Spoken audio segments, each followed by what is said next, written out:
in a bipartisan and comprehensive way. Secure our border. But we're also going to make sure we stand up for our nation's heritage, a nation of immigrants,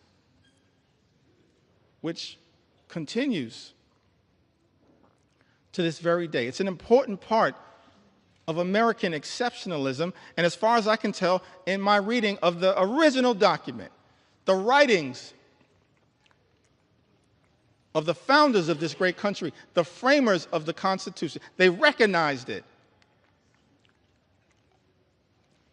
from the very beginning. They weren't perfect. We didn't have a perfect start. But of course, as the preamble to the United States Constitution set forth, we the people, in order to form a more perfect union. Mr. Speaker, we've been set on this magical course, our march toward a more perfect union. And the immigration journey has always been an important part of the American journey. That's why it's heartbreaking to see some of the things that are happening in the country right now. The targeting in such an extraordinary way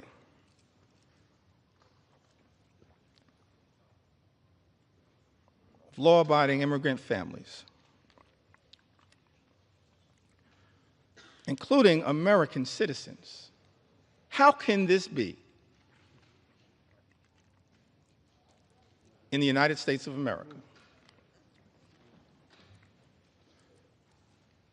Some people who might suggest that we should stay away from these stories. No, I'm going to lean into this part of the American journey because we support our heritage as a nation of immigrants.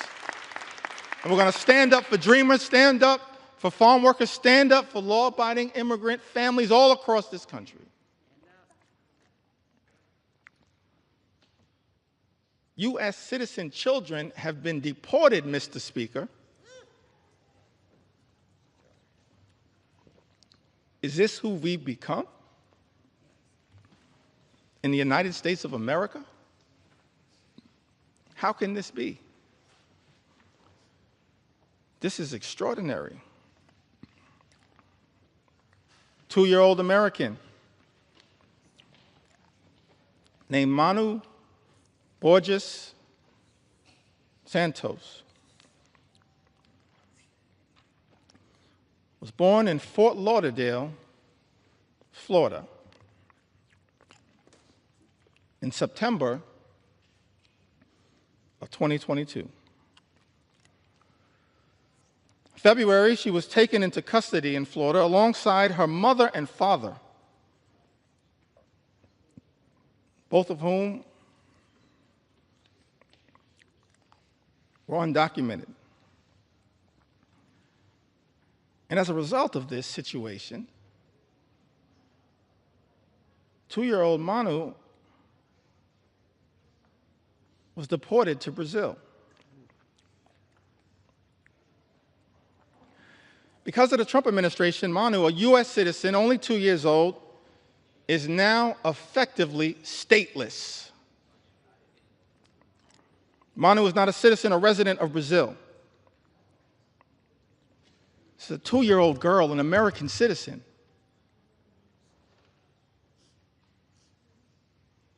Removed from her homeland, but can't get legal status in her parents' ancestral home.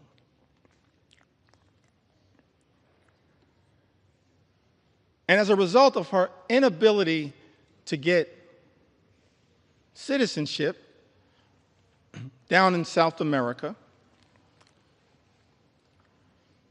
because she's an American citizen, she has no right to routine pediatric checkups, even though Brazil has a public health system, cannot easily enroll in daycare, and finds herself in an untenable situation. I think we are better than this. We've got to find a better way, because I thought this administration promised, Mr. Speaker, to target violent felons, not 2-year-old American citizens. That's unacceptable, as far as I can tell, in the United States of America. Target violent felons all you want. We support that. They should be deported. But why are resources being spent targeting 2-year-old American children? That's not American. And I don't believe the American people support that, Mr. Speaker. That's not what this country should be all about. Manu wasn't the only one. The only American citizen who's been targeted by the deportation machine, a deportation machine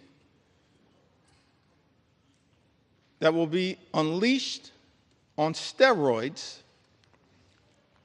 by this one big ugly bill. We know that, in fact, is the case. That's not hyperbole. It's not a hypothetical. It's not hype. J.D. Vance told us the other day, don't worry about the cuts to Medicaid. Don't worry about the fact that this is the largest cut to Medicaid in American history. Don't worry about the fact that millions of Americans, more than 17 million Americans, will lose their health care, and many more will experience higher premiums, copays, and deductibles, whose life will measurably get worse as a result of this one big ugly bill. Vice President J.D. Vance said, don't worry about that, because it's all about the deportation machine. That's not targeting violent felons. Apparently, much of what has been unleashed on the American people targeting American citizens, like a 2-year-old American girl with the initials VML, who was deported alongside her mother and sister to Honduras without any meaningful due process. VML was taken into custody by ICE on April 22nd.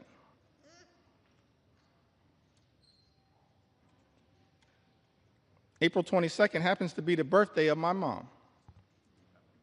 I love you, Miss Lanita Jeffries, if you're watching right now. I love you. My younger brother and I, we thank you for what you did, for your sacrifice in raising us, trying to be the best citizens that we can be.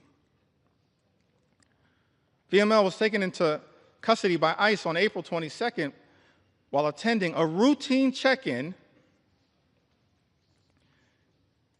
at a New Orleans immigration office with her mother. VML's undocumented mother had no criminal history. And had she been allowed due process, they could have contested the removal.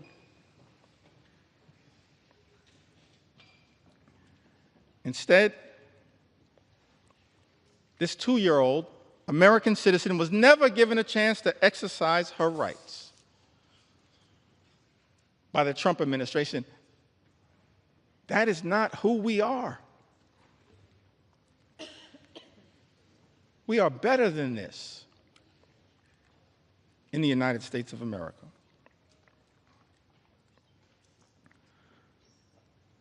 Carlos or Carrie Lopez Alvarado, a U.S. citizen,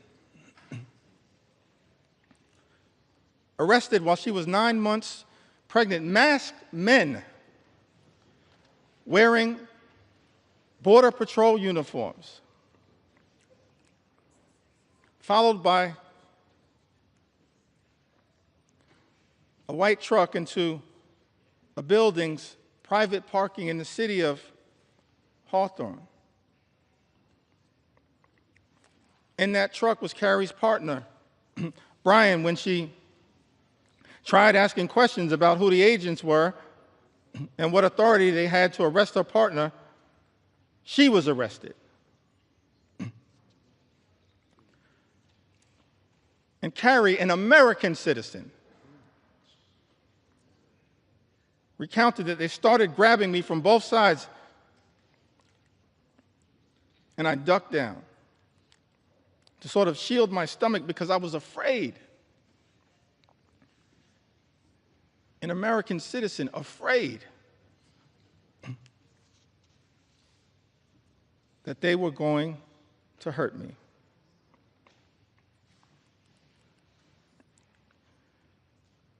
She told them her due date. She was 9 months pregnant.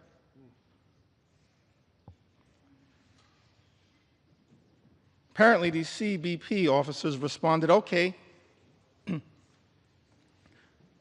your baby is going to be born here, but you're from Mexico, right? They were wrong. They were detaining an American citizen. This is what has been unleashed on the American people. One last story that I feel compelled to share on this issue. Mr. Speaker, I still got some ground to cover. Take your time. Take your time. On a few other issues of importance to the American people, but one last story that I think needs to be shared, Mr. Speaker, in connection with this issue. This received some attention, some notoriety. Americans were horrified, should be horrified. All of us should be horrified. I'll never forget the journey that we were originally on. Set forth, spoken to by the founders of this country. E pluribus unum, out of many, one. How can we forget that at this moment in time? One last story in this area that I feel compelled to share, Mr. Speaker. Story of Narciso Barranco, 48-year-old undocumented landscaper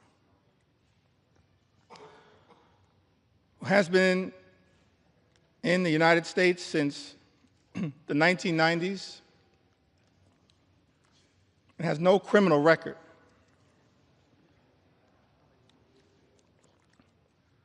Here's the thing that got me about this story. Caused me to ask the question about this particular moment, the type of deportation machine that has been unleashed on the American people. Narciso, this landscaper, raised 3 American sons, all of whom became Marines, 2 of whom are currently, Mr. Speaker, on active duty Marines. His sons, juggling their military assignments, have been trying to deal with the costs and the paperwork required to adjust their father's immigration status through parole in place, a program which allows undocumented members of military families to apply for a green card. But these men in uniform, juggling their military assignments, had not gotten there yet. So after 3 decades, living, working, and raising a family of patriots in the United States, Narciso was violently arrested while he was mowing the grass at an IHOP restaurant. We don't have to speculate as to whether this was true or not. In a video captured of the incident, you see he was sprayed with pepper gas. He was detained on the ground. He was not resisting. And he was hit repeatedly in the head by masked federal agents while he was on the ground. Let me park right there parenthetically for a moment. Seems to me that every other law enforcement professional in the United States of America has to disclose their identity in a way that is identifiable. These masks need to come down. They need to come down. They need to come down. These agents should just be held to the same set of standards as every other law enforcement officer in the United States of America. And if you don't understand the righteousness of that position, just study the case of Narciso. His oldest son, a Marine veteran, said in an interview, what we weren't prepared for and didn't prep him for was these guys attacking him. We never expected anything like that. We expected these guys to act professionally.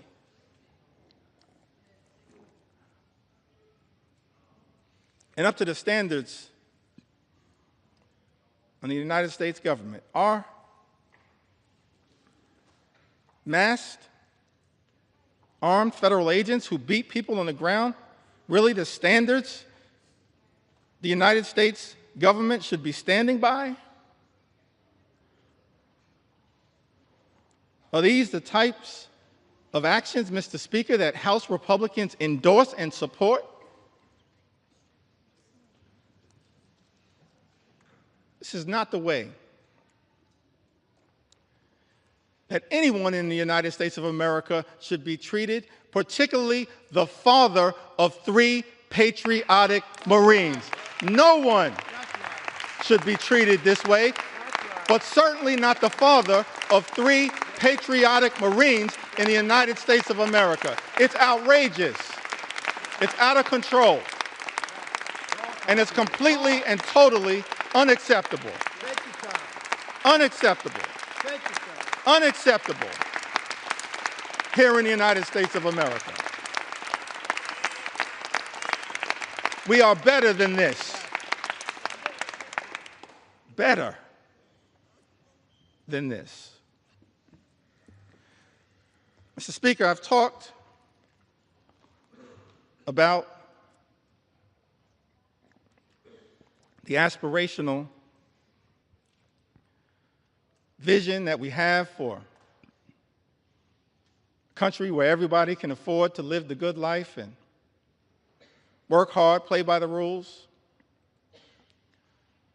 experience the American dream, live the good life, good paying job, good housing, good health care,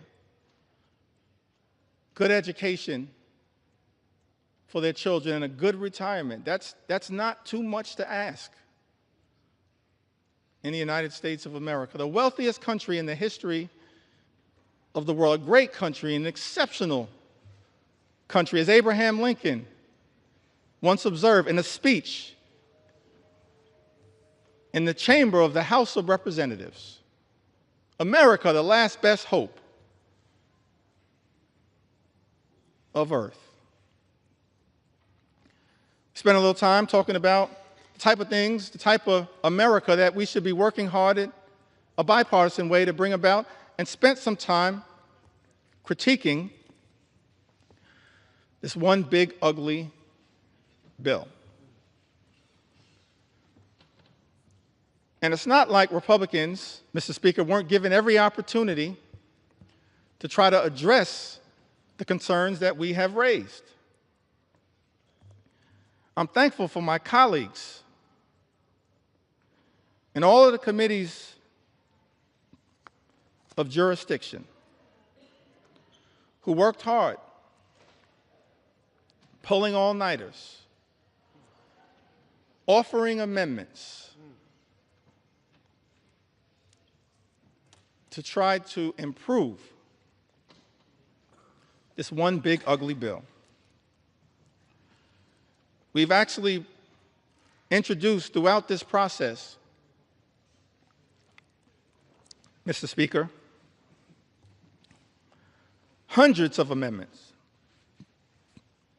Just yesterday, before the Rules Committee, hundreds of amendments. And before that,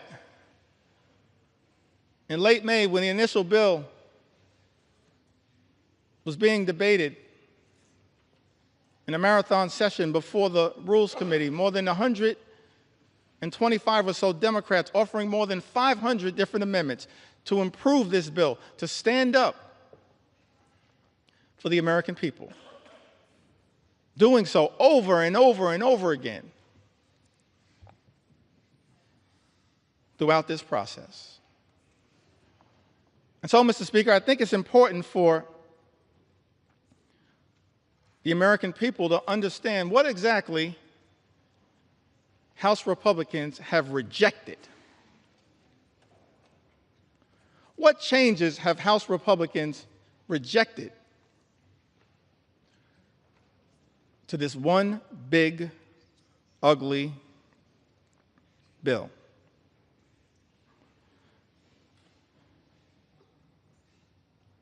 We repeatedly tried to offer an amendment, both in rules and on the House floor on behalf of the American people, to strike every single provision that would cause the largest cuts to health care and food assistance in history, which will result in 17 million people or more losing health coverage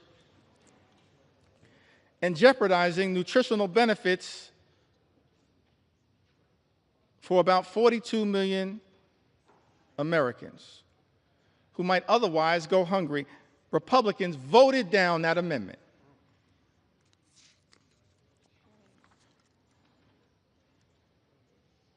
I believe it was Representative Amelia Sykes had an amendment to strike the Medicaid cuts in the bill to prevent millions of people from losing their health insurance and to stop hospitals and nursing homes from shutting their doors. Republicans voted down that amendment. Representative Judy Chu had an amendment striking cuts to the Affordable Care Act.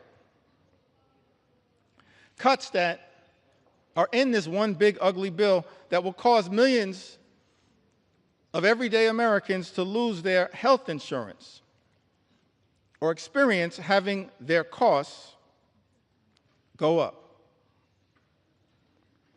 Mr. Speaker, you know that Republicans voted down that amendment. Representative Lauren Underwood from the great state of Illinois had an amendment And I wish I could go through all of the amendments that have been introduced, but I'm going to highlight as many as I can.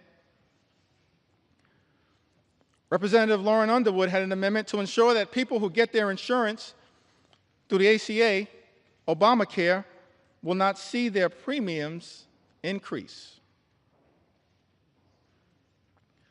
As I mentioned earlier, that as a result of this one big, ugly bill,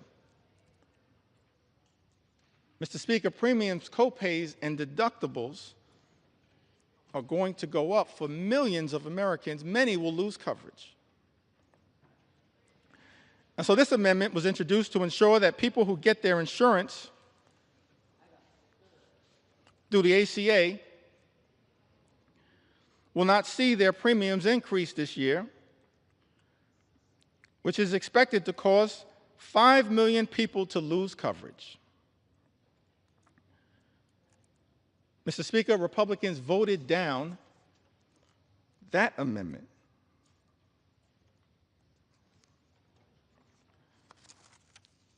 Representative Kelly Morrison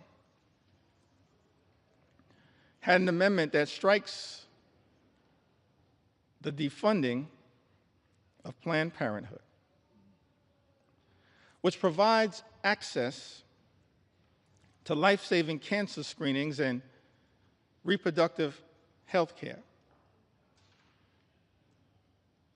Now, last year, Republicans, Mr. Speaker, promised that reproductive health care, reproductive freedom was a state issue. President Trump promised that reproductive health care, reproductive freedom was a state issue. And yet in this bill, there's a backdoor attack on reproductive freedom. By targeting health care, preventative health care, that Planned Parenthood provides to millions of people all across this country. Representative Kelly Morrison had an amendment that strikes the defunding of Planned Parenthood, which provides access to life-saving cancer screenings along with reproductive health care. Republicans voted that down. Let me pause there parenthetically just to make one observation on this issue of reproductive freedom. What we're seeing right now in the House of Representatives, Mr. Speaker, Republicans unleashing a march toward a nationwide abortion ban. That's what's going on right now. What does this provision have to do with making life more affordable for everyday Americans? Nothing. This is all part of a right-wing ideological extreme effort to undermine reproductive freedom in the United States of America. Let me make something clear, Mr. Speaker. House Democrats believe in a woman's freedom to make her own reproductive health care decisions, a decision that should be between a woman, her family, her faith, and her doctors. That's it, period, full stop.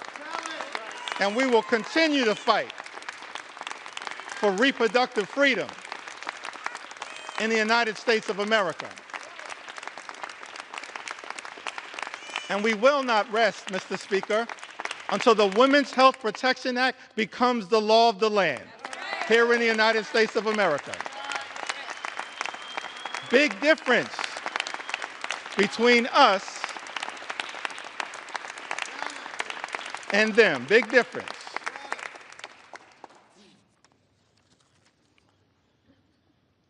Mr. Speaker, Representative Johanna Hayes introduced an amendment to strike all provisions that would cut food assistance for children, seniors, and veterans. Republicans voted that down. How cruel. How cruel. Representative Shontel Brown had an amendment to strike burdensome red tape requirements that threaten nutritional assistance for millions of Americans and their families. Republicans voted that down. I mentioned earlier, Mr. Speaker, this notion that Republicans are trying to spin to the American people that the attack on nutritional assistance, imposing these paperwork requirements, or as Frank Pallone would say, red tape requirements, that's all about waste, fraud, and abuse. I think common sense suggests to us it has nothing to do with waste, fraud, and abuse. Mr. Speaker, I made clear earlier that as House Democrats, we believe that as custodians of taxpayer dollars, we need to make sure that we are spending that money efficiently, effectively, and equitably. And that we are committed to eliminating waste, fraud, and abuse wherever it may be found. I mean, one of the things that's interesting about this bill, this appears to be part of the deal that was negotiated by the senator from Alaska,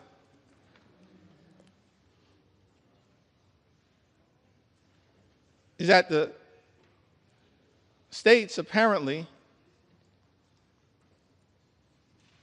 that have the highest error rates with respect to supplemental nutritional assistance are shielded from the initial impact of the nutritional assistance cuts. Let's think about that for a moment. How can it be that Republicans, Mr. Speaker, are claiming that this bill has anything to do with waste, fraud, and abuse, and yet the states with the highest error rate, as Republicans during the Rules Committee acknowledged under questioning from Jim McGovern and Mary Gay Scanlon and Joe Neguse and Teresa Leger Fernandez, acknowledged that the states with the highest error rates actually shielded from the initial impact of the cuts to supplemental nutritional assistance. Angie Craig pointed this out. It exposes, in my view, the lie being told, Mr. Speaker, by some in this town that this effort, this one big, ugly bill, is somehow about combating waste, fraud, and abuse. One of the reasons why we know common sense dictates that this one big, ugly bill has nothing to do with meaningfully going after waste, fraud, and abuse is that, on average, SNAP beneficiaries receive $6 per day to try to help them not go hungry, to try to make sure that veterans and children and seniors don't go hungry. Mr. Speaker, I think it's important for the American people to process. That's what SNAP on average provides, $6 per day. At the same time, Elon Musk, his federal contracts, as we understand it, amount to $8 million per day. Mr. Speaker, if Republicans were really serious about targeting waste, fraud, and abuse in the United States of America, start there. $8 million per day. Start right there. Don't take it, don't rip it from the mouths of children. seniors or veterans, if Republicans were really serious about targeting waste, fraud, and abuse, start right there with Elon Musk. And we'll join you. We'll welcome you into the warm embrace of the House Democratic Caucus to target waste, fraud, and abuse. Start right there. You can start right there, Mr. Speaker. Start right there. Ranking members Jim McGovern and Bobby Scott had an amendment, Mr. Speaker, to prohibit the bill from going into effect unless cuts to Medicaid and SNAP would not result in fewer families being eligible for free school meals. Mr. Speaker, as you know, Republicans voted down that amendment. We can't find a way to stand up for school meals, for school breakfast, for school lunch. That's just cruel.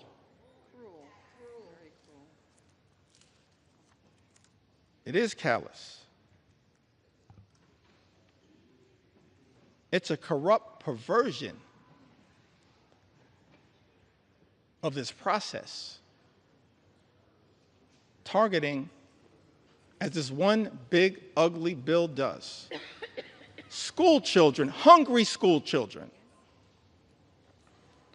in the United States of America. Speaker, Representative Mike Thompson had an amendment that would have ensured Americans would not see their energy costs go up, and to protect the millions of good-paying jobs that this bill will eliminate, because this one big, ugly bill puts a target on the backs of the clean energy economy, on clean energy jobs, which result in cheaper energy and lower costs for the American people. We were told by President Donald Trump when he was on the campaign trail, costs would go down on day one. He was going to focus, we were told, on lowering the high cost of living in the United States of America. That's not what this bill does. And we know it, because 21 House Republicans made that clear in a letter that I cited earlier that's now part of this public record. Representative Mike Thompson,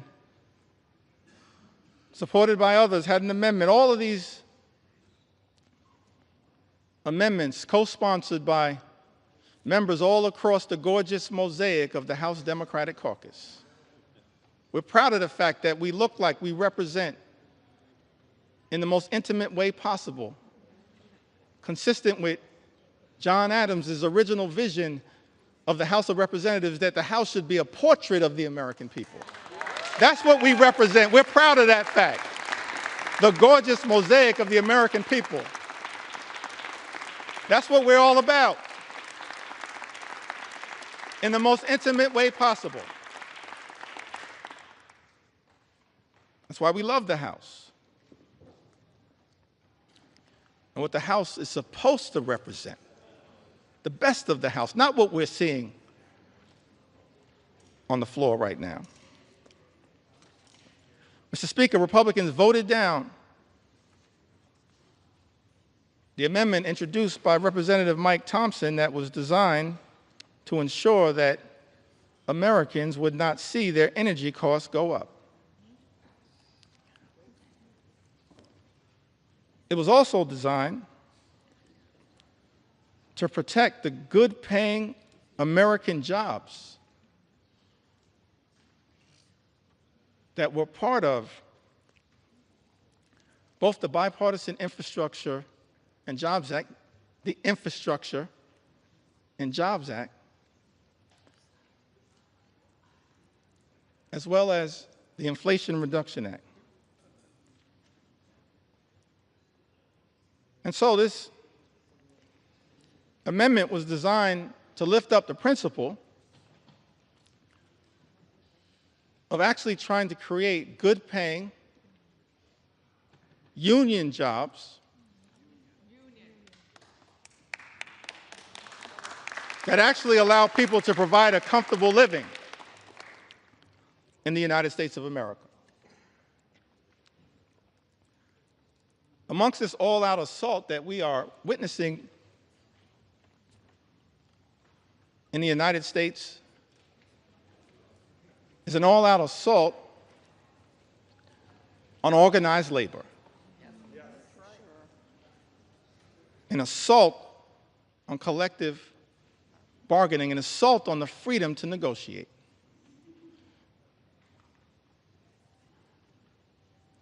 What's the difference, Mr. Speaker, between us and our colleagues on the other side of the aisle? I think one of the things that is a clear difference, Mr. Speaker, is that we believe, we recognize that in connection with this journey, work hard, play by the rules,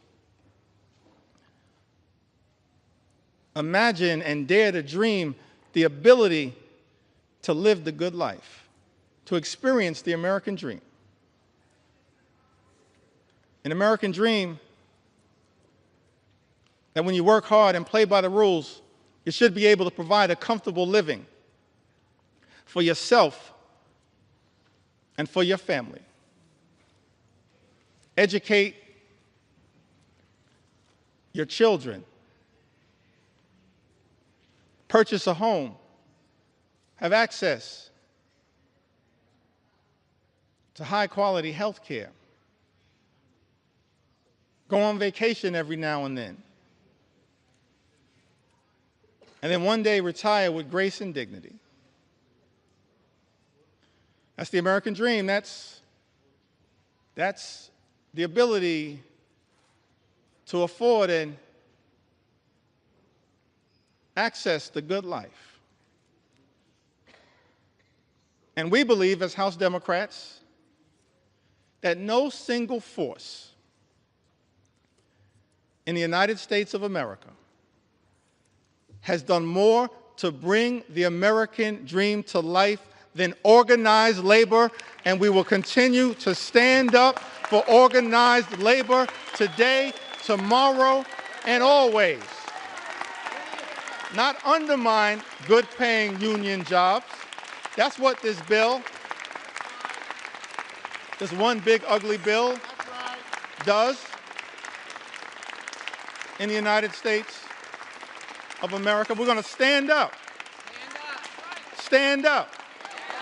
Stand up for organized labor.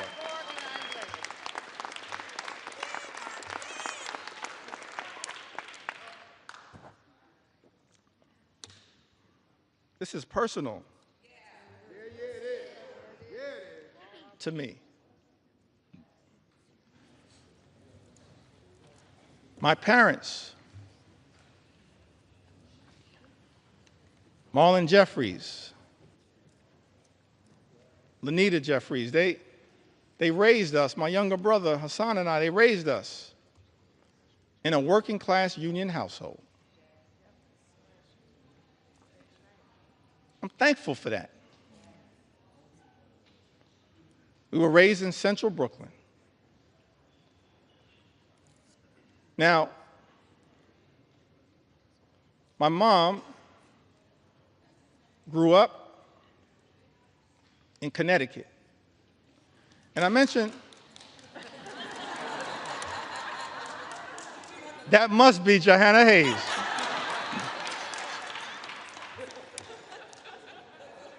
I don't see Rosa DeLauro on my sight line, but we're so thankful for all of the members of the Connecticut delegate. I'm an unofficial sixth member of the Connecticut delegation. My mom raised in Bristol, Connecticut. She went to Bristol High School. Thankful for my mom.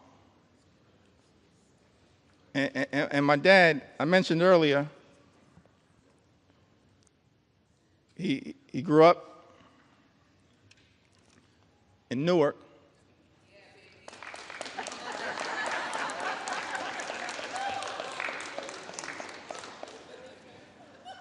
That must be LaMonica McIver. I grew up in Brick City. I mentioned earlier he had the nickname Pudding. I failed to ask him, but I'm going to see if my mom can unlock the key to that nickname for me. My mom grew up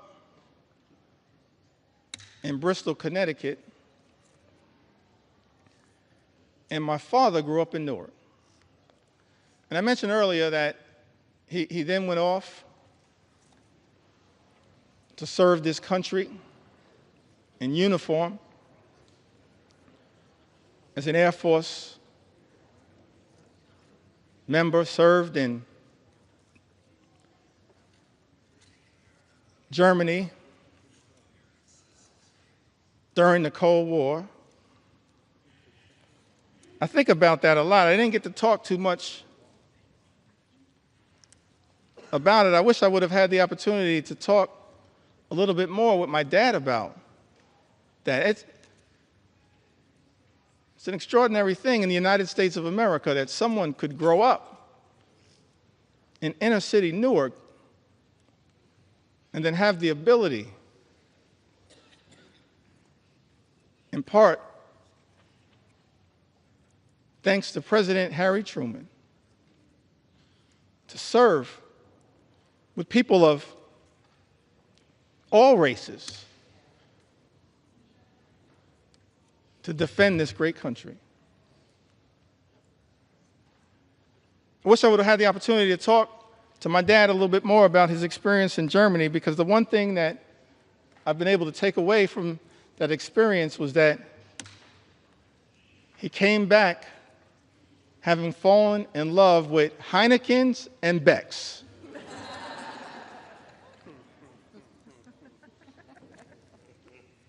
But he came back after serving this country,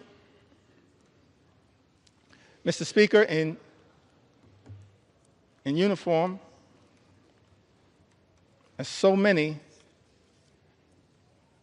men and women do right now in uniform. And let me make clear, we're so thankful, we're so appreciative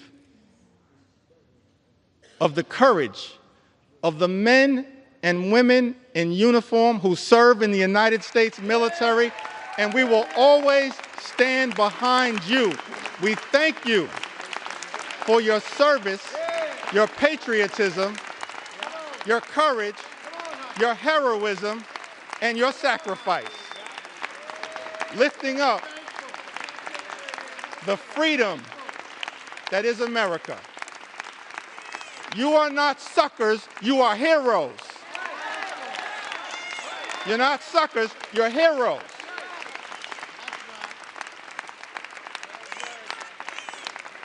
We're thankful for your service.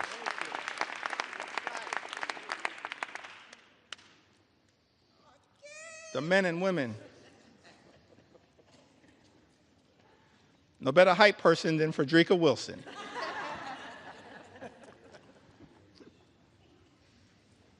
So my dad, as I mentioned, grew up in Newark. My mom in Bristol, Connecticut. So they meet at Central State University. Proud to note, a historically black college and university that has given so much. Historically black colleges and universities to the United States of America, and we will always stand behind you. always stand behind you. We will always stand behind you. I wouldn't be here right now without a historically black college and university. I'll never run away from that. I will never run away from that. And we're proud of the fact, we can check the record, proud of the fact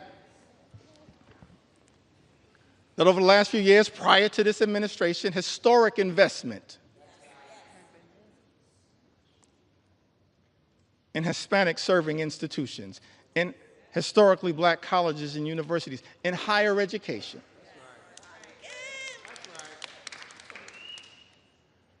That's part of who I am right now. I don't know if I'll have time to tell the story of my grandmother. Maybe I will.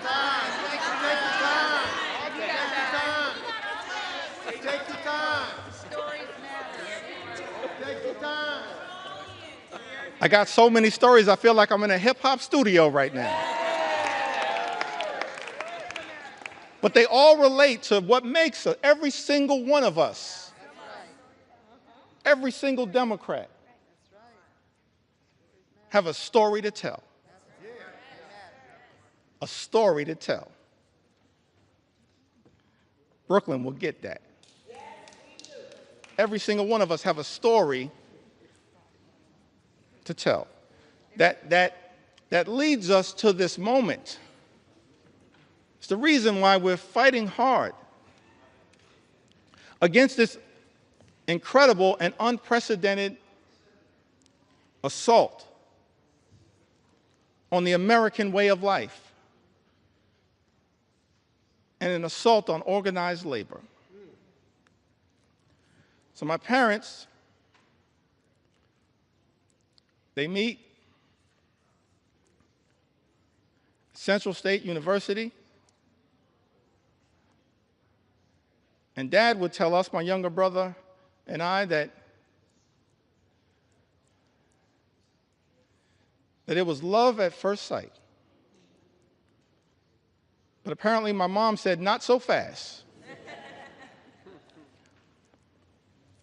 But it worked out. I'm thankful for that. They met at Central State University. And so, of course, I mentioned that mom from Connecticut, father from New Jersey. Why was it that we grew up in New York City? Apparently, they compromised and moved to Brooklyn. And so I'm raised in Brooklyn, New York, working class neighborhood, in the middle of the crack cocaine epidemic. Dangerous times in New York City.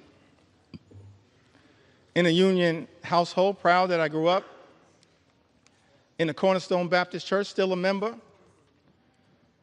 of the Cornerstone Baptist Church.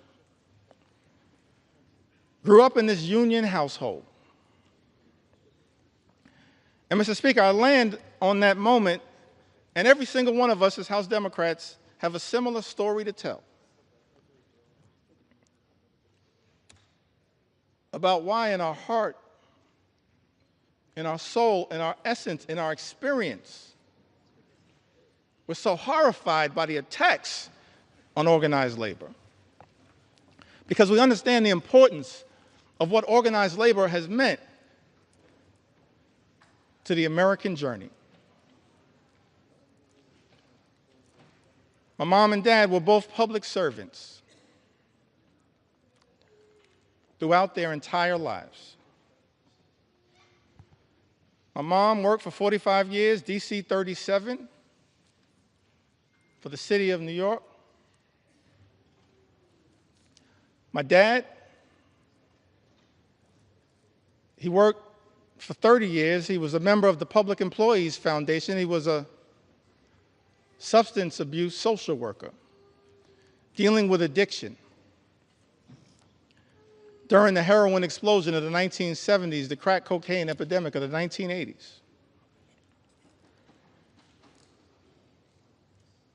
But they got married in 1967. And they were newlyweds. And many people familiar with the history of the labor movement, particularly in New York City, know that in 1967, the Social Service Employees Union, which they both belonged to at the time, famously went on strike for better pay, better health care, better working conditions, and most importantly, better service to the clients that they served. And I've thought about that fact. They were newlyweds. A few months in, and they had to make a decision when the Social Service Employees Union went out on strike, whether they would cross the picket line, because it was unclear, perhaps, how they would pay for food and rent and clothing as newlyweds in a new city. Or, Mr. Speaker, were they going to stand in solidarity with their union brothers and sisters? I'm so thankful, Mr. Speaker, when I learned that my parents made that decision to stand on that picket line for as long as it took in solidarity with their union brothers and sisters. That's part of our DNA. That's part of why we fight so hard. We can all trace a similar story. An inheritance from our parents and our grandparents. All of us have that kind of story to tell.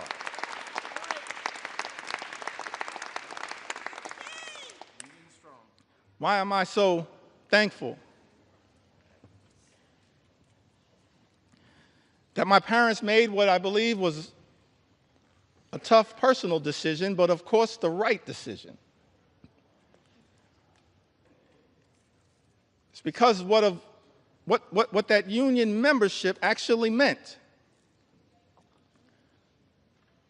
to my journey and my younger brother's journey. 1973, my younger brother was born with a serious heart condition. He's okay right now. He's doing well.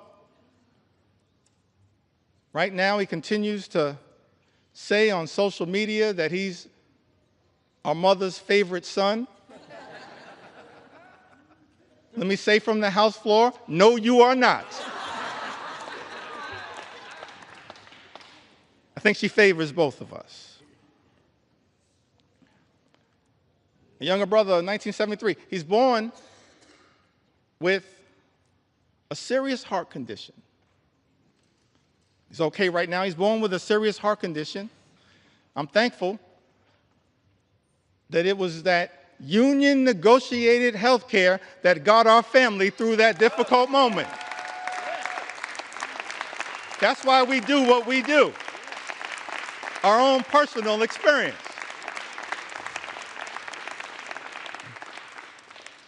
And then in the early 80s, my parents, modest living. Neither of them, even at the tail end of decades-long careers, ever made more than $50,000. Modest living. But in the early 80s in Crown Heights, rough neighborhood, central Brooklyn, they bought their first and only home. They were able to buy that home, the home that my younger brother Hassan and I were raised in, because of that union negotiated salary.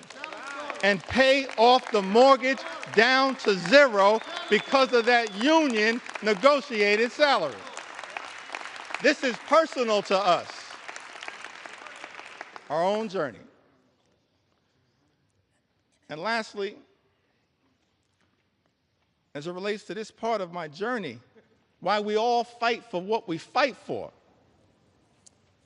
why we stood behind Mike Thompson's amendment to protect good-paying union jobs. I went to college. I went to Binghamton University.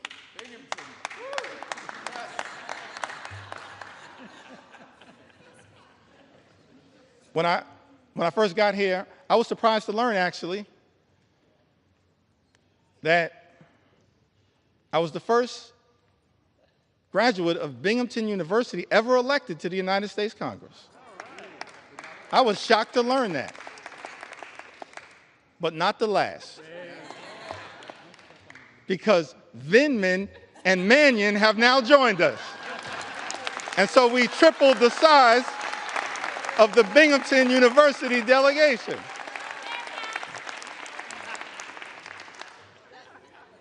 It's part of the reason why we stand up for higher education and public education. That's our own experience. So I graduated from Binghamton University.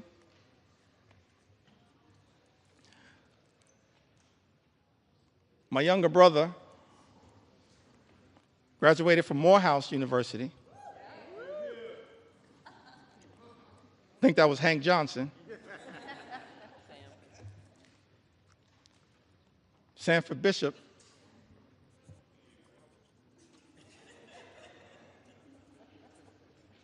Graduated from Morehouse. I graduated from Binghamton University. And somehow, we managed to graduate from college without owing anything. And for the life of me, I couldn't figure out how. Because as I mentioned, my mom, my dad, they just earned a modest living all throughout their careers. So one day I had a conversation with my mom, and I was trying to figure it out. How did you pull that off? She said, well, I wanted to make sure my two sons could have a clean start to life. So I borrowed against my union negotiated pension to make sure my two sons could get free and clear of loans and get a higher education as part of our effort to experience the American dream. And so we all say to our brothers and sisters in organized labor, you don't ever have to worry about whether House Democrats are going to stand up for you, because you've always been there for us. You've always been there for us. You've always been there for us. That's our personal story. And every single one of us,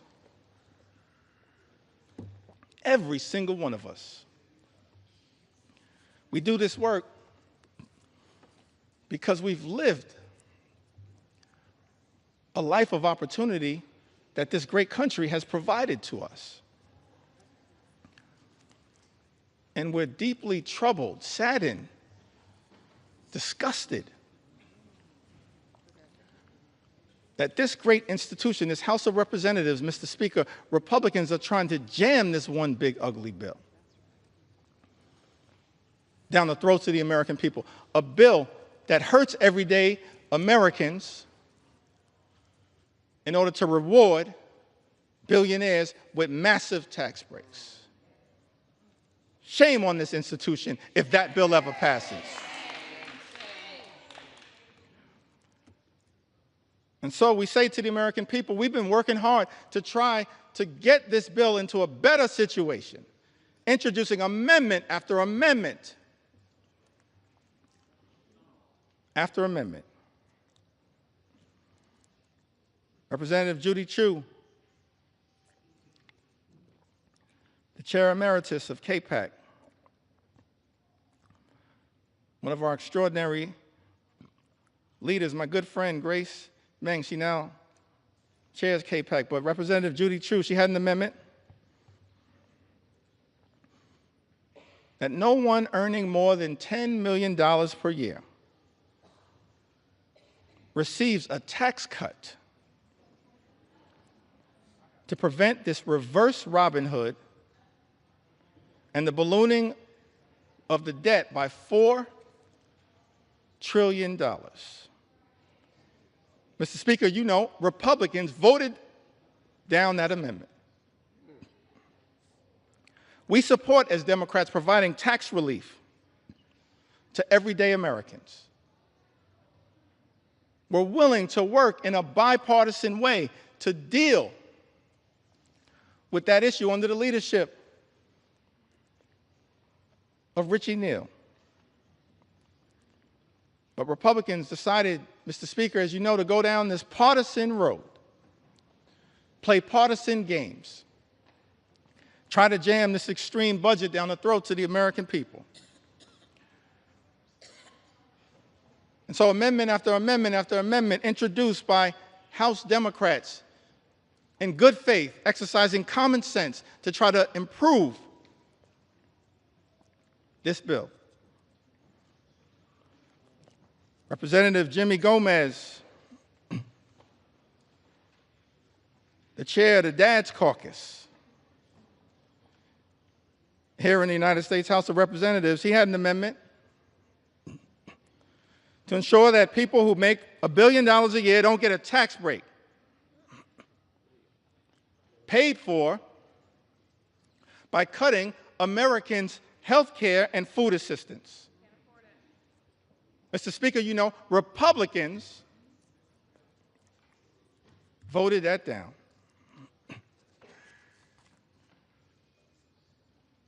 My good friend and classmate, Representative Susan DelBene, she had an amendment that would have made the child tax credit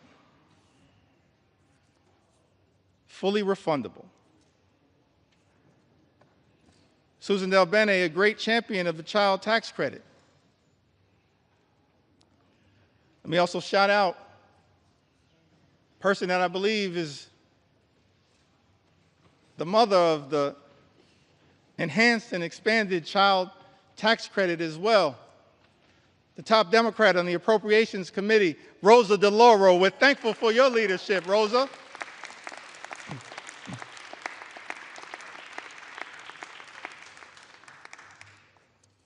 Fighting hard on behalf of the American people. Susan DelBene, a great champion of the child tax credit. She had an amendment, Mr. Speaker, to make the child tax credit fully refundable, covering the 17 million children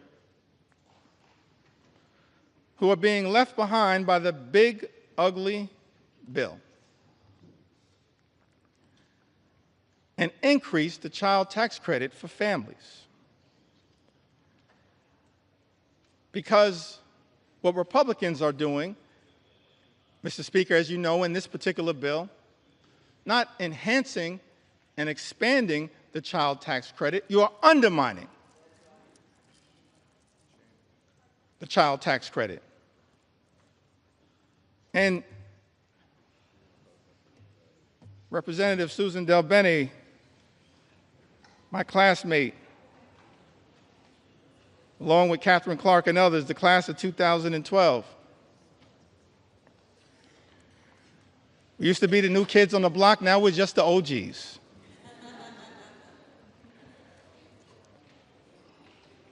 Susan DelBene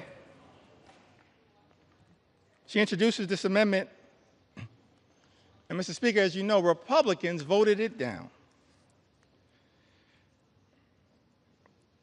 Representative Laura Gillen had an amendment that dealt with this issue a little bit earlier. The new and permanent cap on state and local tax deduction. Representative Laura Gillen had an amendment to strike the new and permanent cap on salt, which is something that members of the House Republican Conference, Mr. Speaker, as you know, claimed was a line in the sand for them, specifically from New York, and said that they support, but Republicans voted down that amendment from Representative Laura Gillen. Representative Mary Gay Scanlon from the Commonwealth of Pennsylvania, one of the great members of the class of 2018, a great class. She had an amendment that would protect infants, babies, American citizens born in this country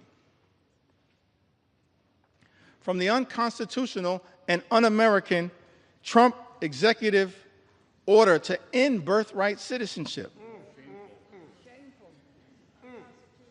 Republicans voted that down. Can't believe it.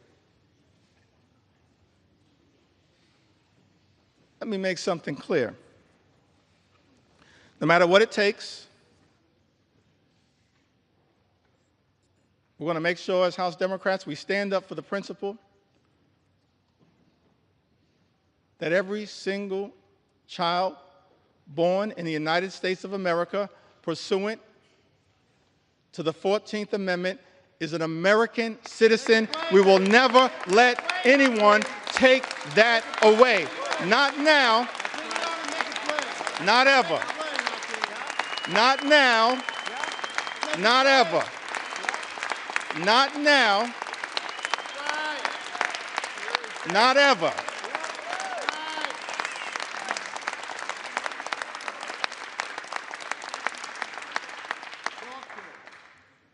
I think Mary Gay Scanlon, I'm appreciative of my big brother, Congressman Greg Meeks, my big brother in the United States Congress. We're a family as House Democrats, committed to working hard, standing up on behalf of the American people. It's an honor of a lifetime to be part of this family.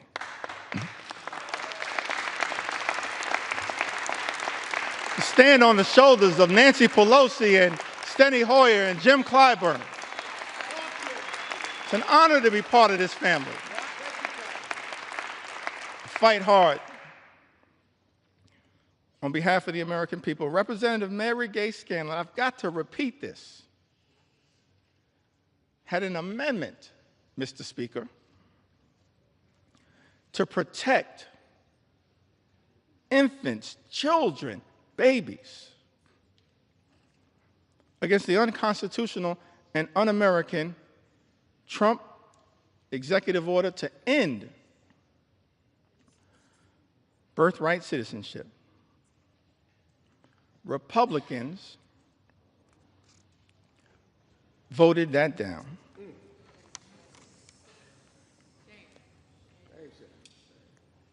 Representative Pramila Jayapal had an amendment to prevent ICE from deporting U.S. citizens. United States citizens, Mr. Speaker, that are being deported by the Trump administration. I documented some of that earlier today. We're happy to provide more examples. In fact, I'm happy to debate my colleague, Speaker Mike Johnson, on any of these issues, anytime, right here on the floor of the House of Representatives. I sent you that invitation. I sent you that invitation. I sent you that invitation months ago. I'm still waiting to get a response. We're not running from the American people. We're ready to debate any of these issues anytime, any place, particularly right here on the floor of the House of Representatives. Representative Pramila Jayapal, she had an amendment, Mr. Speaker, to prevent ICE from deporting U.S. citizens. Republicans voted that down.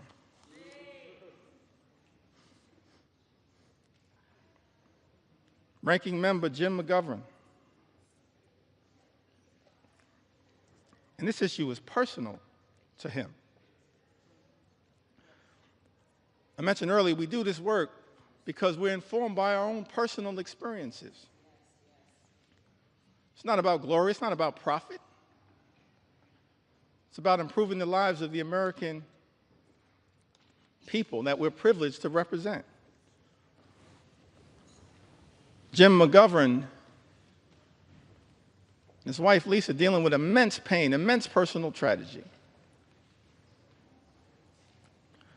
but fighting so hard on behalf of the American people. He had an amendment to restore the critical NIH research funding withheld by Donald Trump and Elon Musk to cure diseases like Alzheimer's and cancer, including pediatric cancer, childhood cancer.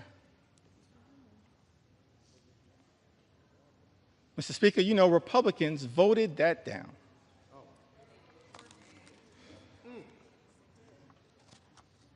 Hundreds of amendments introduced by Democrats to try to deal with the cruelty and the callousness of Donald Trump's one big ugly bill. Many amendments were offered by Democrats, and Republicans chose not to make these amendments in order. In other words, just ignored them, dismissed their importance. Representative Debbie Wasserman Schultz and Gottheimer offered an amendment that adds a new requirement that the Secretary of HHS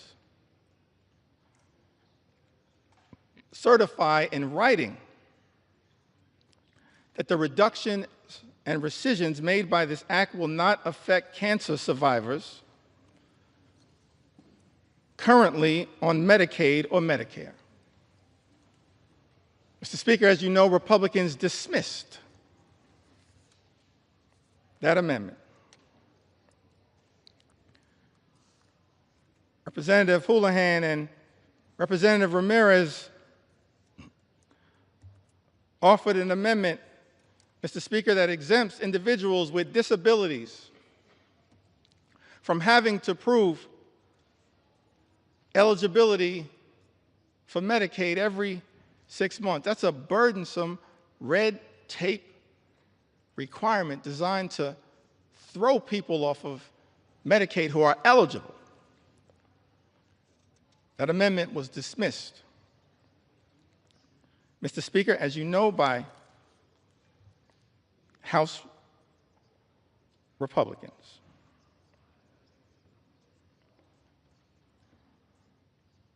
Representative Sarah McBride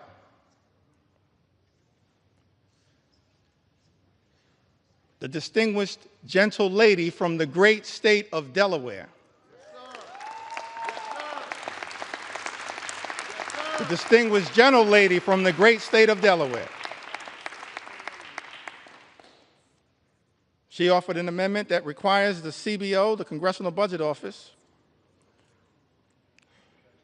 to certify provisions in this bill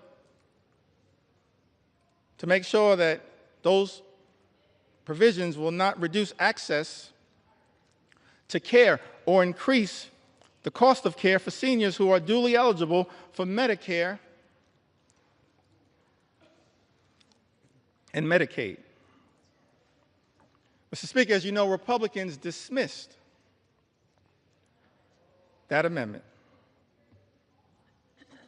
Representative Rob Menendez offered an amendment that the health provisions will not take effect if it would lead to an increase in mortality rates due to reduced access to hospital services. Mr. Speaker, as you know, House Republicans dismissed that amendment. Representative Val Hoyle introduced an amendment that strikes changes to provider taxes and preserves states' ability to use or increase provider taxes to fund Medicaid and protect hospital funding. Mr. Speaker, you know that despite Representative Hoyle offering this amendment, Republicans dismissed it. Rural hospitals will close as a result of Donald Trump's one big, ugly bill. They will close. Susan Collins acknowledged that fact. But House Republicans are here jamming a bill down the throats of the American people that will close hospitals in rural America, in urban America, in small-town America, in the heartland of America, and apparently, Mr. Speaker, couldn't care less. Let me be clear. We're going to stand up for those communities that my colleagues on the other side of the aisle have abandoned. We're going to stand up for rural America, urban America, small-town America, the heartland of America, Appalachia. We're going to stand up for all of America, whether we represent you or not.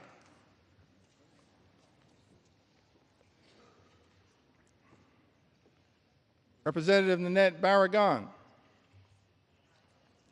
one of our co-chairs of Steering and Policy, along with Robin Kelly and DWS, she offered an amendment increasing the Hospital Stabilization Fund that they had to include in this one big ugly bill. This amendment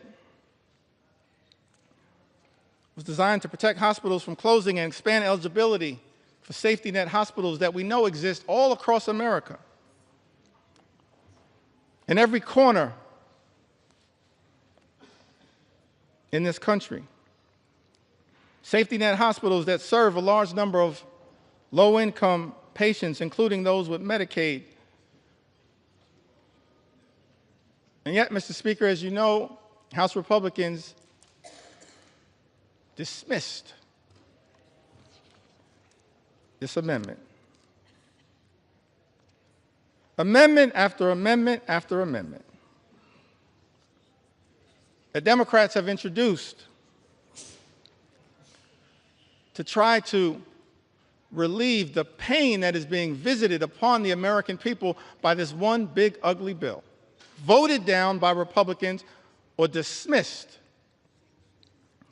out of hand. Representative Costa introduced an amendment to protect those on the low-income heating and energy assistance program who are also targeted by this one big ugly bill. It's part of an effort to ensure that all households on SNAP can continue to qualify. Mr. Speaker, as you know, Republicans dismissed that amendment out of hand, ignored it. did not see fit to take it up.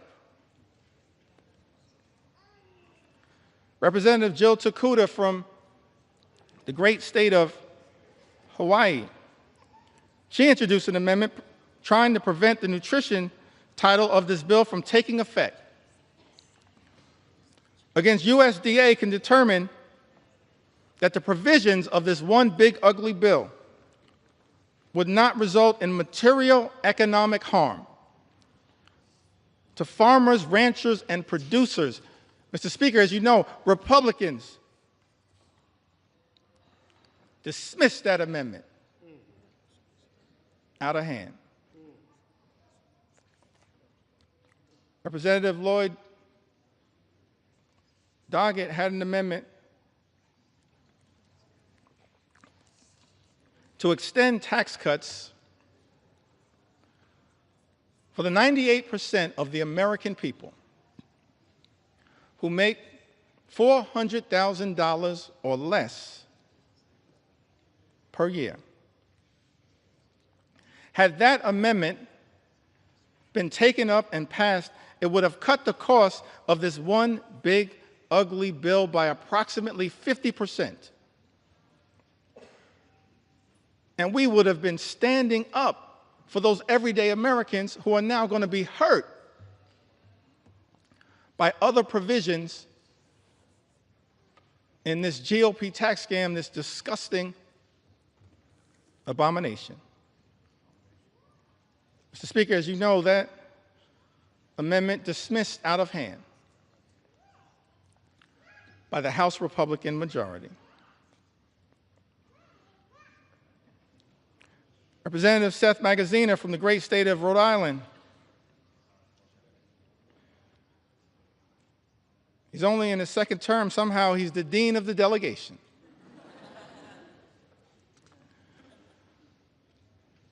Along with my good friend Gabe Amo, Seth Magaziner, he had an amendment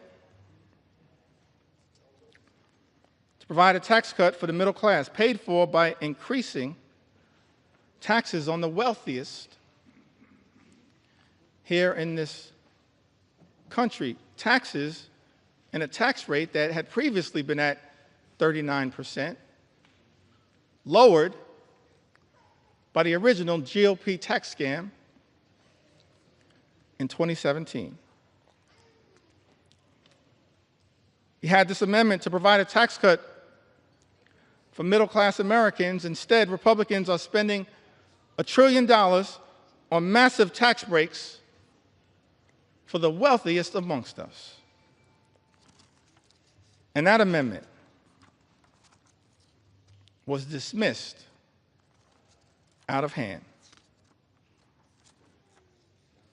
Representative Stephen Horsford, who also came in the class of 2012, he had an amendment to make no tax on tips, which we support. But we support no tax on tips becoming a permanent part of the law, and that's not what this one big, ugly bill does. Tax breaks for billionaires, permanent. Tax breaks for everybody else expire. That's not the way to stand up for everyday Americans. That's extraordinary. Representative Stephen Horsford's amendments to make no tax on tips permanent and to close loopholes that are in this one big ugly bill. Dismissed out of hand. Amendments introduced by Ranking Member Huffman, Andrea Salinas, Dave Min, Emily Randall, and others, protecting public lands, dismissed out of hand. Amendments on energy introduced by members like Luz Rivas, dismissed out of hand. And I think I'll end this portion of my presentation. Mr. Speaker,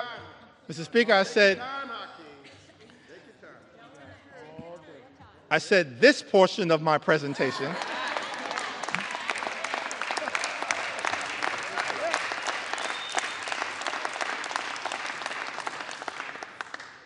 Still got a little more time. Donald Trump's deadline may be Independence Day. That ain't my deadline.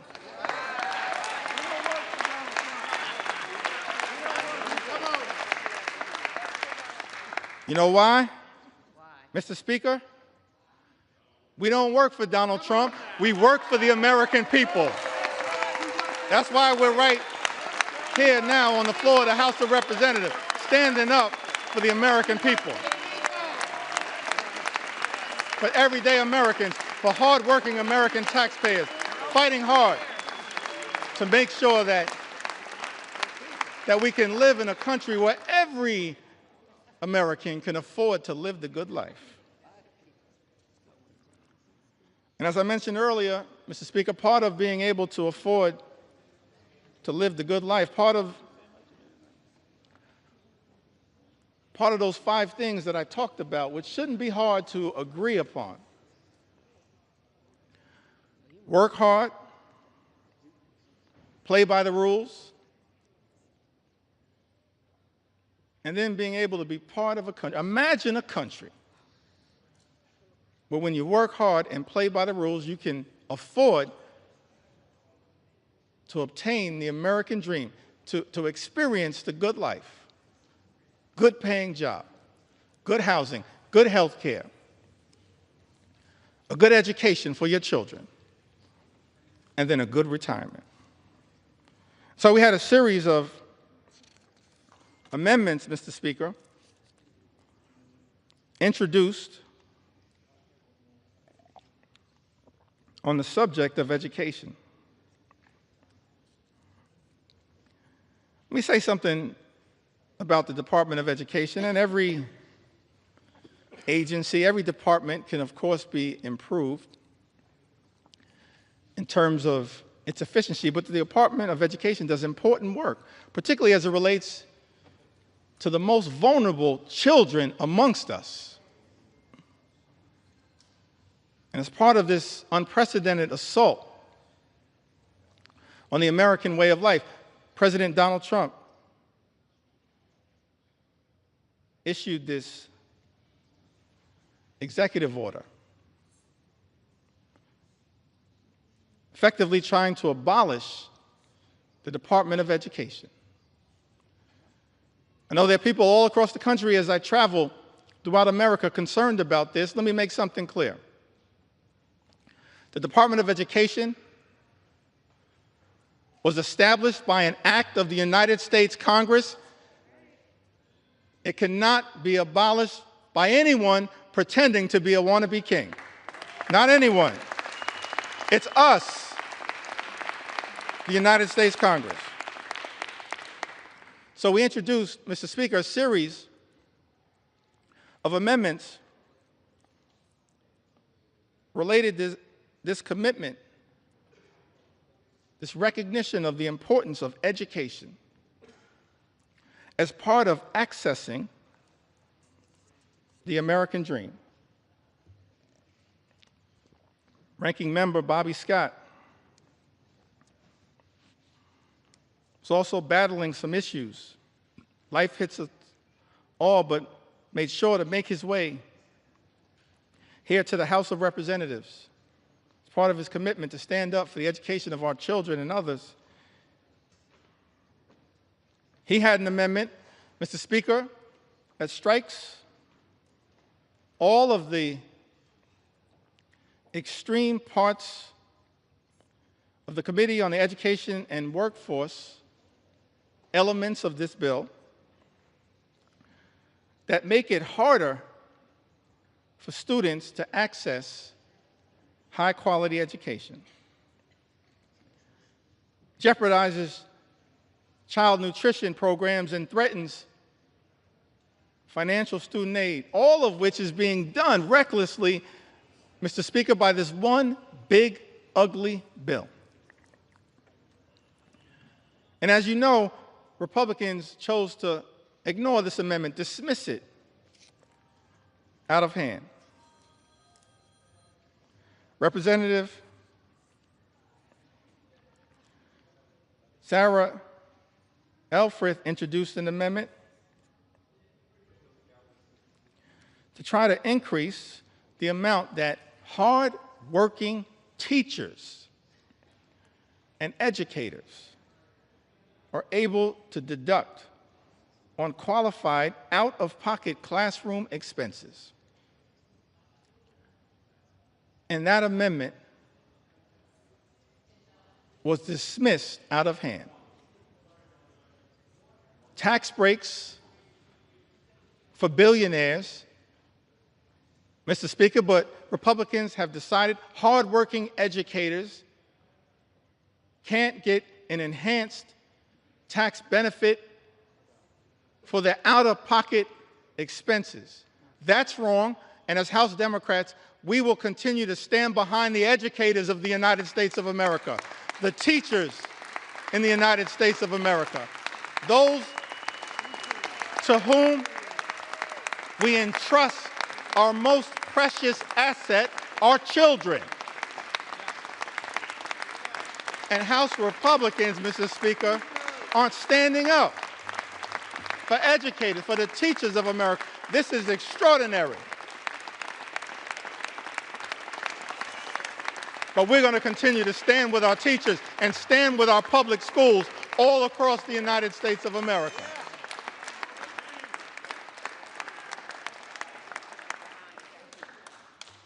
That's what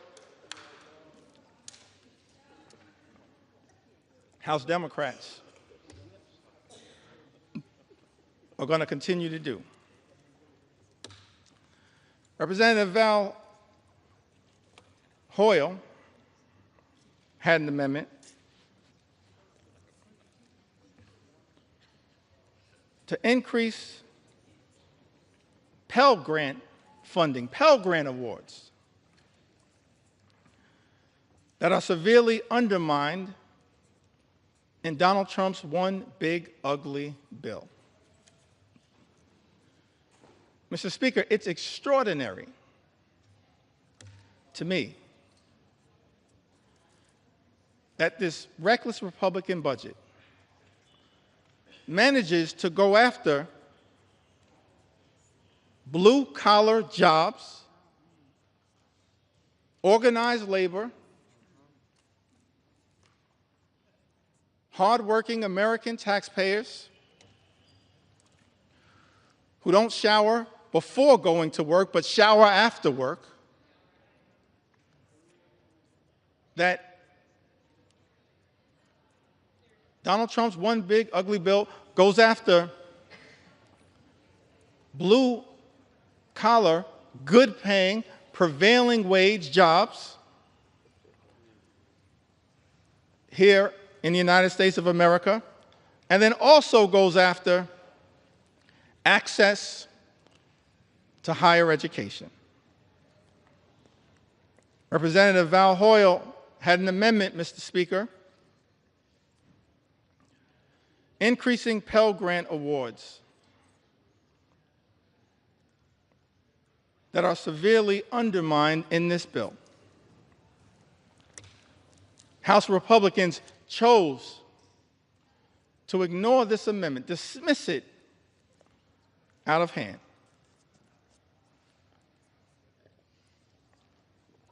This is another one of those areas where our commitment to experiencing the American dream, whatever path you choose, whether that's through career and technical education,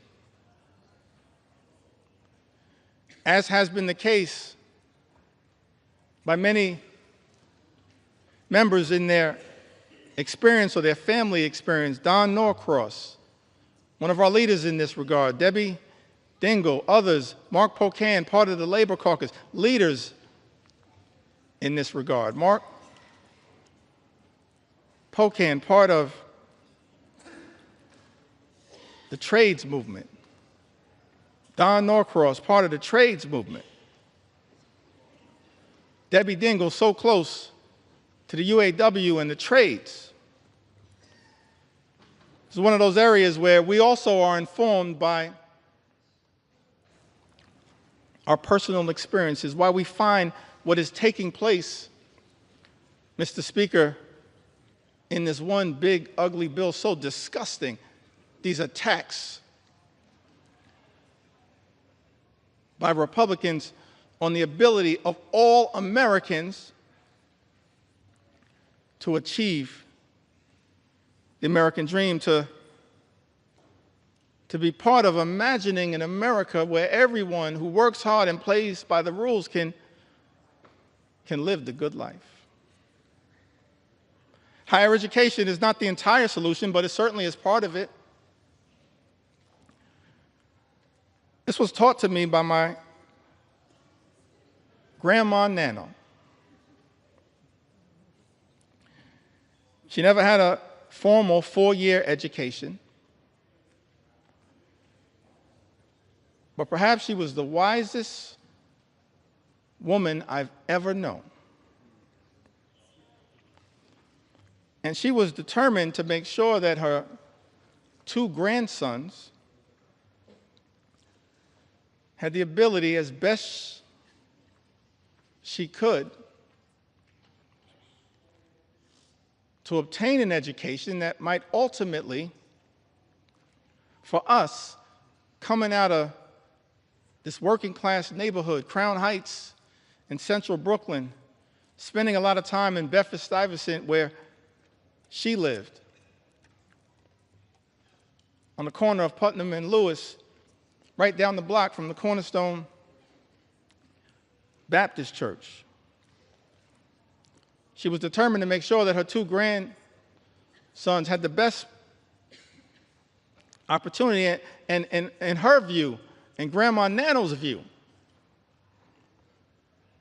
that meant access to education. And so, when we were young, she said to my younger brother and I, I'll never forget this conversation. We were in her home in Bed-Stuy. She said that the 2 of you are going to go to elementary school and then you'll graduate, go to middle school and graduate, high school and graduate, college and graduate. And then she dreamed about us going to graduate school, get a law degree, a PhD, a medical degree, an MBA, some form of advanced education. We were like, Grandma, we're going to be in school our entire lives. And she was so committed to that journey that every single time we graduated, this is a woman of modest means, she gave my younger brother and I, whoever was the graduate, $500 in cash. I still don't know where Nano got that money from.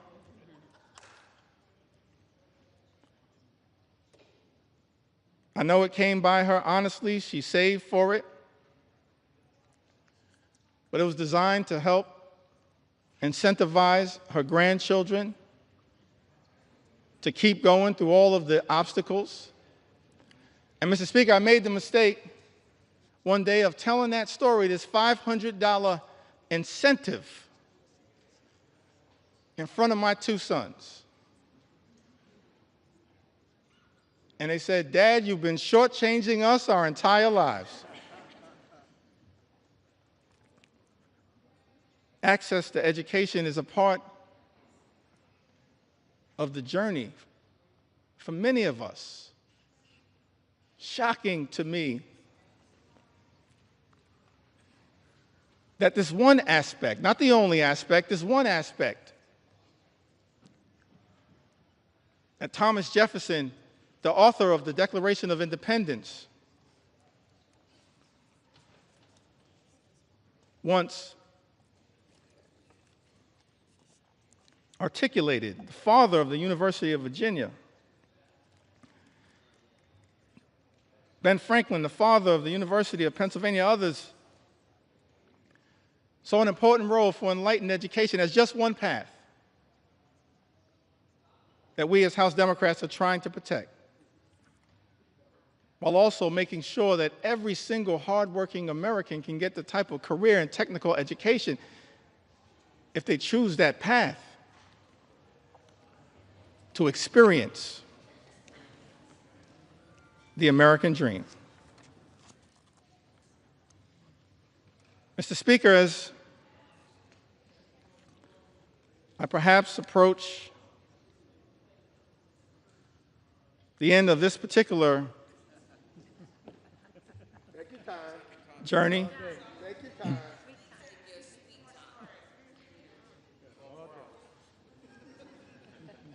let me just reiterate that as House Democrats, we maintain from the very beginning of this Congress, we acknowledged the election of President Donald Trump, offered to work with our colleagues on the other side of the aisle whenever and wherever possible in order to make life better for the American people, to stand up for the things that matter, not as Democrats, independents, or Republicans, but as Americans. But the route, Mr. Speaker, that has been taken by House Republicans is to go it alone and to try to jam this one big, ugly bill filled with extreme right-wing policy priorities down the throats of the American people. That's why, in good conscience, we can't stand here, Mr. Speaker, and support this effort, this one big, ugly bill that hurts everyday Americans and rewards billionaires with massive tax breaks. America is too expensive. Housing costs are too high. Grocery costs are too high. Child care costs are too high. Energy costs are too high. Insurance costs are too high. America is too expensive. President Trump and House Republicans promised to lower costs on day one.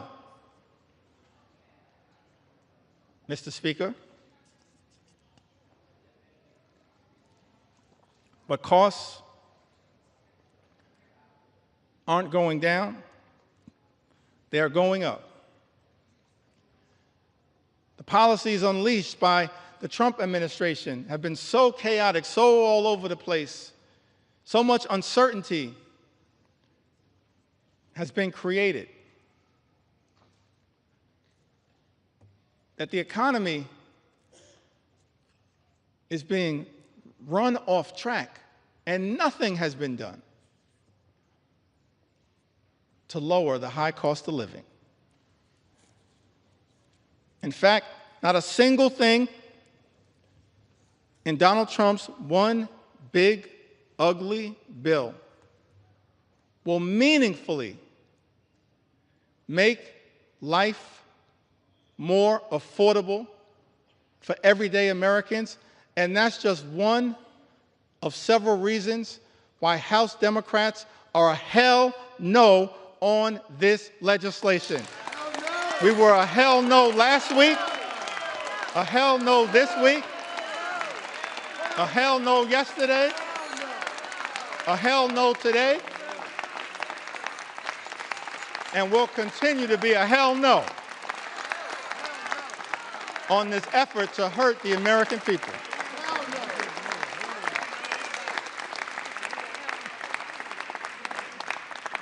And I note for the record, Mom, hell is in the Bible.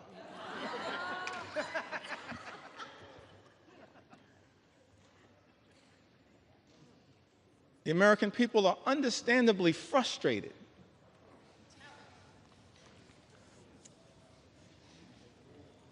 by the high cost of living. Yes, they're frustrated by the unprecedented assault on the American way of life, on our democracy, on the rule of law, on due process, on health care, on Social Security, on nutritional assistance, but it's my sincere hope that we can find a path forward to actually address for the American people some of the underlying sources of their frustration. The fact that people, far too many people, you've heard the stories, Mr. Speaker, and that's just a fraction of the stories that have been shared with us, members of the United States House of Representatives, just a fraction of the stories that I've been able, on behalf of House Democrats, to enter into the record. They're frustrated by a lot of the things that have gone on in this country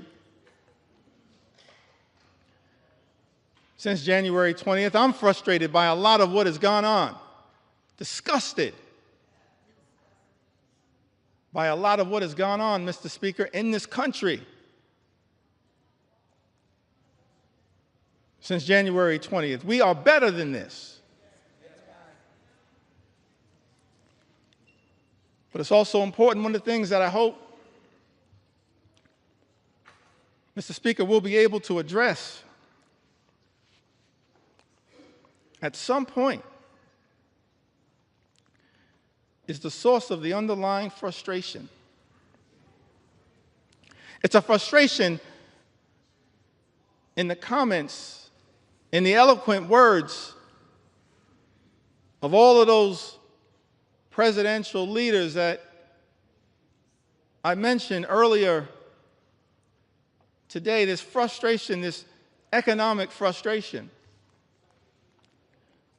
FDR talked about it. Truman talked about it. Kennedy talked about it. Johnson talked about it. Carter talked about it. Clinton talked about it. President Obama talked about it. President Biden talked about it. It's a consistent strand. And while progress has been made in the United States of America, we've come a long way on behalf of working class Americans. There is still a way to go to ensure that in this great country, hardworking American taxpayers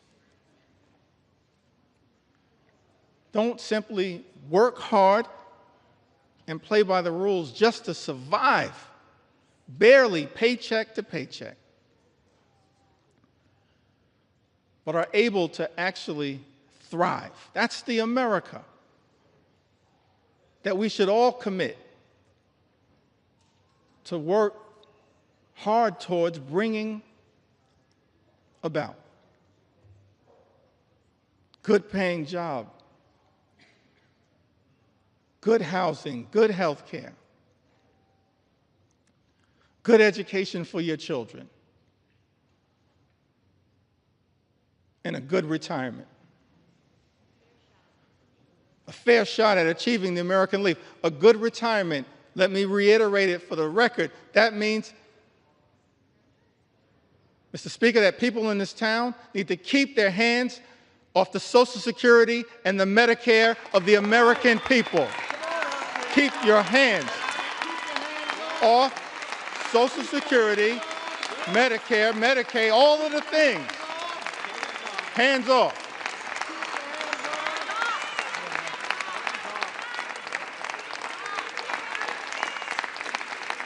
And one of the many reasons why we strongly oppose Donald Trump's one big ugly bill is because it will result in the largest cut to Medicare, sets in motion the largest cut to Medicare, more than $500 billion by some estimations in American history. The American people understandably frustrated, not for years, but for decades, that far too many have dealt with a situation where the system is not building an economy that works for hardworking American taxpayers, for everyday Americans, for working class Americans, for everyone who aspires to be part of the middle class. It's our sincere hope that we can get to a place one day,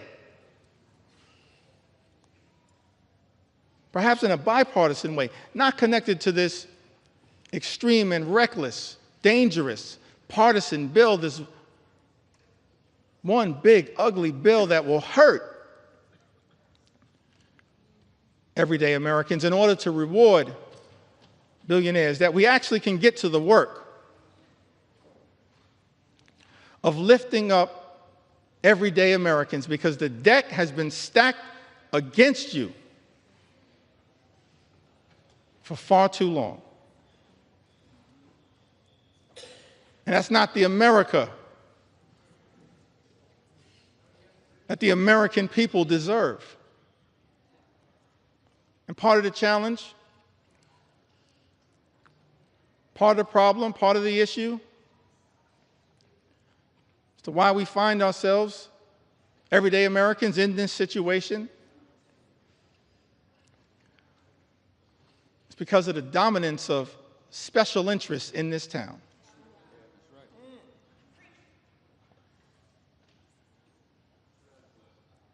And this one big, ugly bill represents a massive giveaway to special interests in this country. And we reject special interests because our job here in the United States of America, Mr. Speaker, is to protect the public interest at all times, today, tomorrow, always, and forever.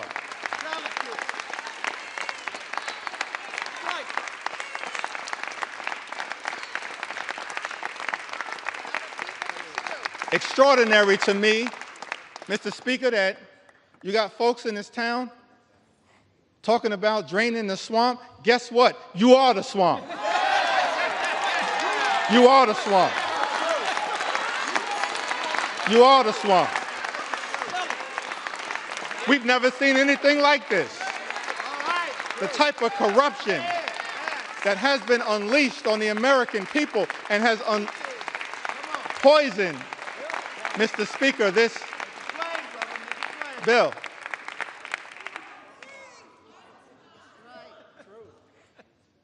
See, you're consulting the parliamentarian, I think.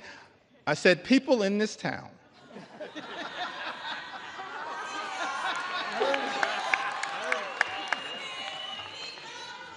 I'm thankful that my grandmother saw fit to have her grandson educated. We've never seen a level, Mr. Speaker, of this type of corruption unleashed on the American people. that has made its way into this one big ugly bill. Extraordinary levels of corruption in this town, unleashed on the American people. Corruption on steroids will be an understatement. In terms of what the American people are now being subjected to. So one of the things we look forward to changing in this town, I want to make this commitment, House Democrats. We are committed to making sure that we end corruption once and for all in the United States of America, in corruption in Congress, in corruption at the Supreme Court, and in corruption with the administration. That's part of our agenda, an anti-corruption agenda. That's what the American people deserve. That's what we as House Democrats are committed to bringing about. The exact opposite, Mr. Speaker, of what we see in this bill. We're going to present to the American people an anti-corruption agenda, the likes of which have never been seen.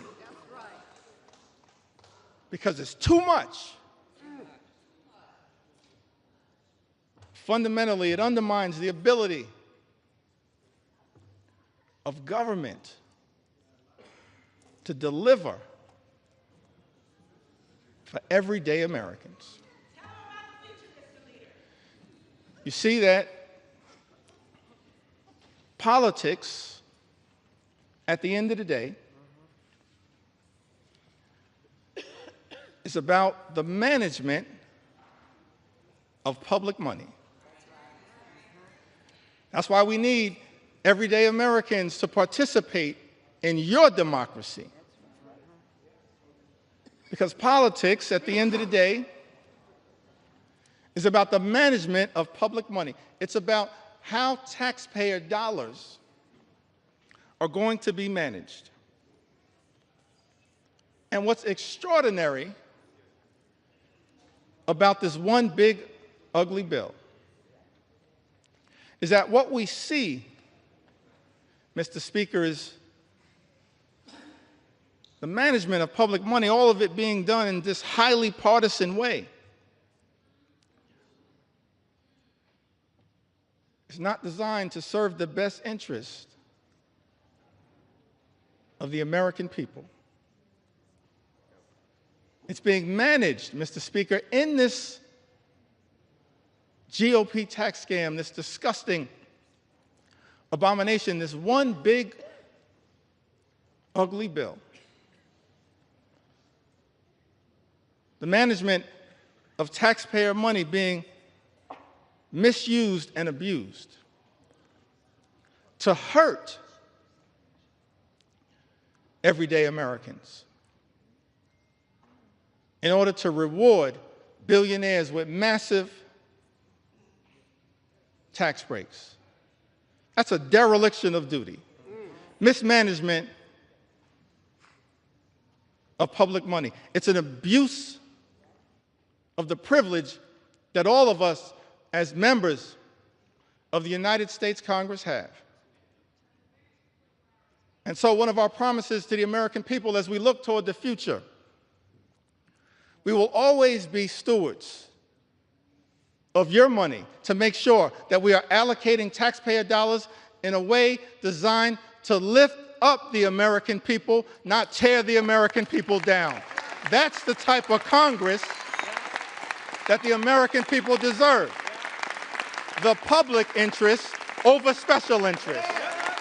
The public interest over special interest. The public interest over special interest. That's one of our promises to the American people. And we're going to work hard to earn your trust as we move forward and look toward the future. I mentioned earlier in my remarks that I wanted to talk a little bit about faith.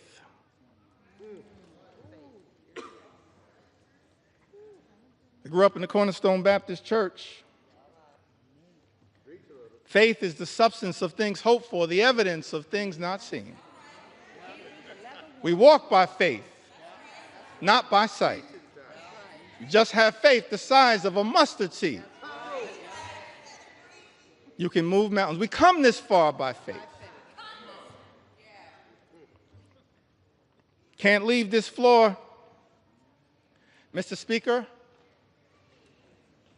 without talking a little bit about faith. Talk about faith. Talk about faith. And I use faith in the broadest sense of the word. Proud of what we are in this country: Jewish faith, Muslim faith, Hindu faith, Buddhist faith, Christian faith. All faiths. That's the interesting thing. This rush to jam this reckless bill down the throats of the American people, all of it somehow connected to our 249th birthday that we're going to celebrate tomorrow, July 4th. A journey launched by the Declaration of Independence, and ultimately this principle embedded in the First Amendment around the importance of faith, but also at the same time the importance of separating church and state.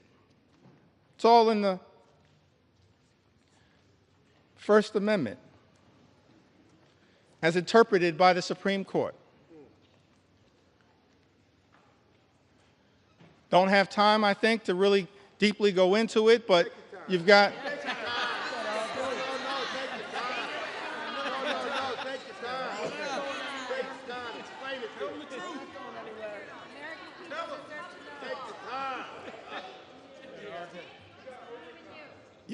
You've got the Establishment Clause and you've got the Free Exercise Clause. Framers of this country recognize the importance of faith, our journey of religion. I'm proud of my Christian faith. But I also recognize the importance of the plurality of all of us, men and women of faith, different religions, and also of the fact that here in America we embrace the religious and the secular. The religious and the secular. But on this question of faith, I alluded to it a little earlier. It seems to me that the Gospels, that the New Testament, there's some interesting parts of the Old Testament. I'm tempted to tell the story of King Nebuchadnezzar.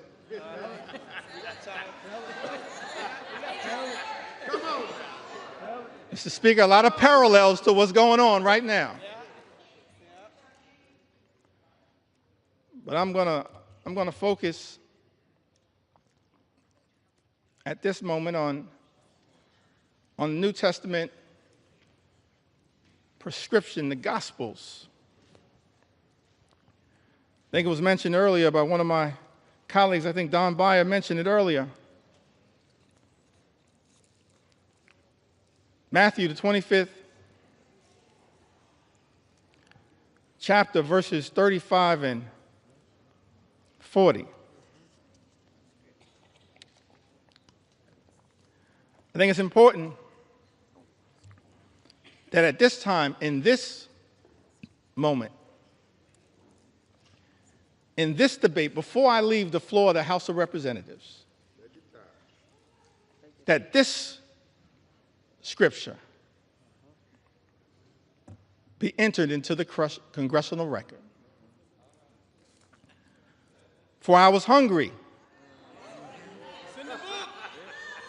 and you gave me something to eat. I was thirsty, and you gave me something to drink. I was a stranger, and you invited me in. A stranger, and you invited me in. E pluribus unum, out of many, one. I needed clothes, and you clothed me. I was sick. I had medical problems. Maybe I needed Medicare, or Medicaid, or the Affordable Care Act, or the Children's Health Insurance Program, or Planned Parenthood. I was sick, and you looked after me. I was in prison, and you came to visit me. We have a right as members of Congress to visit people who are detained. It's not just in law, it's right here in Matthew.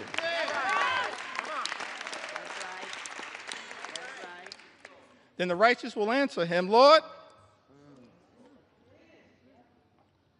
when did we see you hungry and feed you? Or thirsty and give you something to drink? When did we see you a stranger and invite you in? Or needing clothes and clothe you? When did we see you sick or in prison and go to visit you? And of course, the reply from Jesus, truly, I tell you, whatever you did, whatever you did for one of the least of these brothers and sisters of mine, you did for me.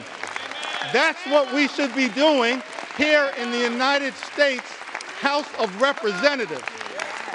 Our job is to stand up for the poor, the sick, and the afflicted, the least, the lost, and the left behind, everyday Americans. That's what Matthew teaches us.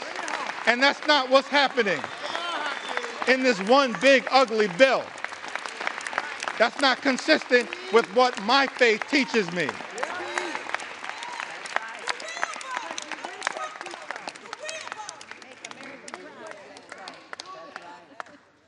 I'm not down with this situation. I'm not down with this situation.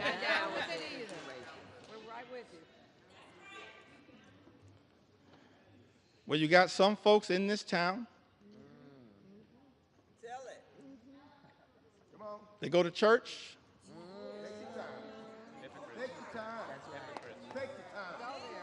Mr. Speaker, I said some folks in this town, they go to church.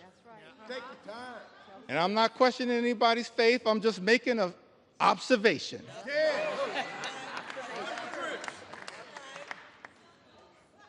Got some folks in this town, they go to church and they pray on Sunday. P-R-A-Y.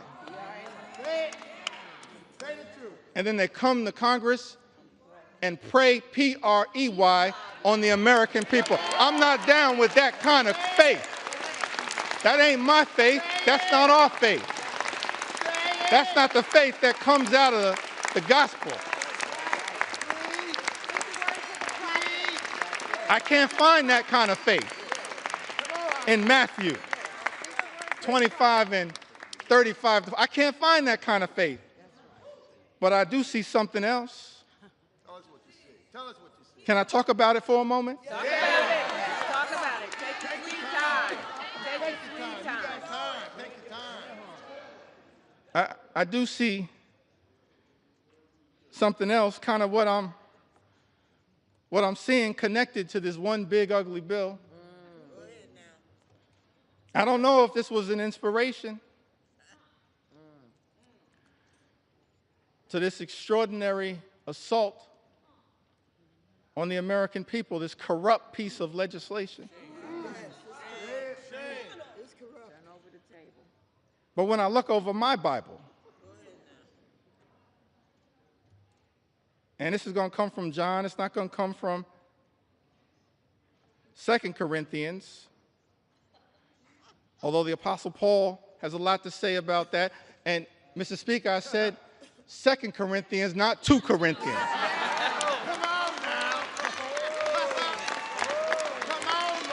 I don't know who I'm talking about, but if you're going to sell the Bible, you should know the Bible.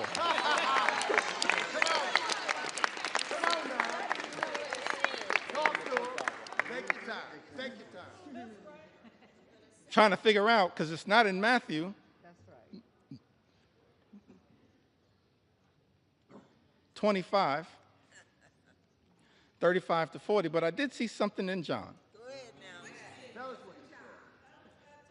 Tell us what you said. John 10 and 10. This frightens me in this moment that we're living in. It says the thief comes only to steal, kill, and destroy. It's incredible to me that we're here dealing with a piece of legislation literally that steals money from everyday Americans, from hardworking American taxpayers, steals money from Medicaid, Medicare, the Affordable Care Act, supplemental nutritional assistance, steals money from Pell Grants, from the education of our children, from energy assistance programs. Thief comes only to steal and kill. I don't say this lightly, Mr. Speaker, but we stand behind this point. That when you try to take health care away, what this bill does, taking health care away from everyday Americans, more than 17 million, this unprecedented assault on Medicaid, on the Affordable Care Act, on Medicare, on children's health insurance. What you effectively are doing, hurting everyday Americans, hurting children, hurting women, hurting older Americans, seniors, people with disabilities. Nursing homes will close. Hospitals will shut down. Community-based health clinics unable to operate. We're actually here debating legislation, Mr. Speaker, that will result in tens of thousands of everyday Americans losing their lives because of the inability to get health care that they now have and is being ripped away from them. John 10 and 10, the thief comes only to steal and kill and destroy. All-out assault on the American people. All-out assault on health care, the economy, Social Security, Medicare, Medicaid, nutritional assistance, veterans, farmers, law-abiding immigrant families, small business Tell 'em. owners. All of the things that we've spent some time on this House floor talking about, that this bill is trying to destroy. That's right. Destroy the American way of life. Make it plain.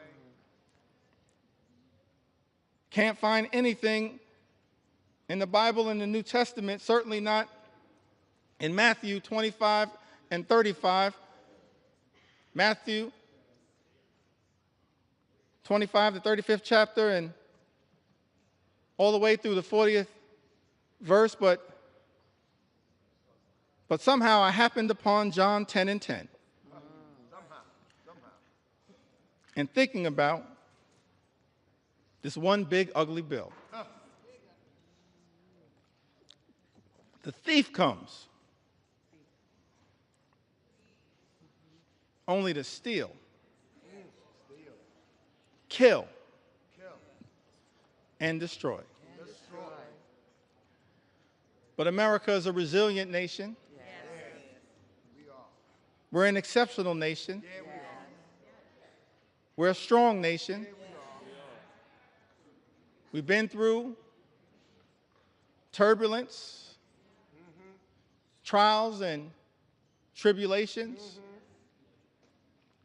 And we always somehow have found a way to make it through. Because of the resilience, Mr. Speaker, of the American people. Yes. So whatever happens today as it relates to this one big ugly bill, if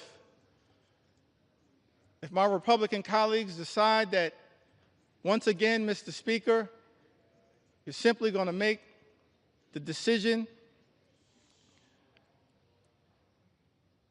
to serve as a reckless rubber stamp of President Trump's extreme agenda, I still have faith in the United States of America.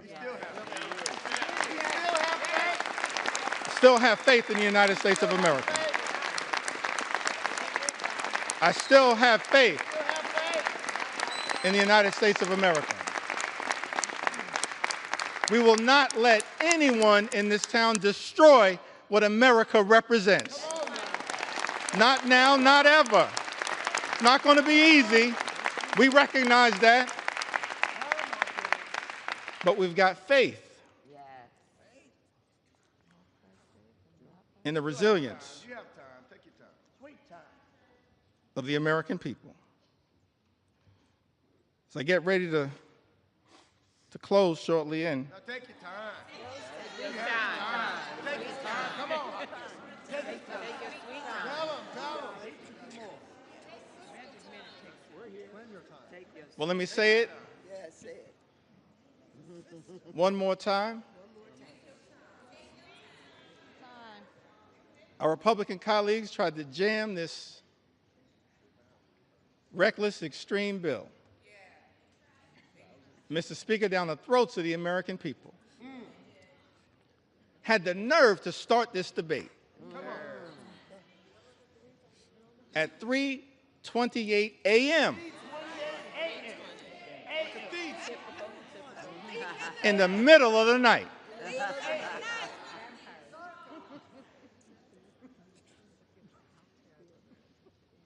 But we made clear that we were going to expose all of the things that are being done to harm the American people. Yeah, that's right. Tell 'em. Not in the dark of night, but in the light of day.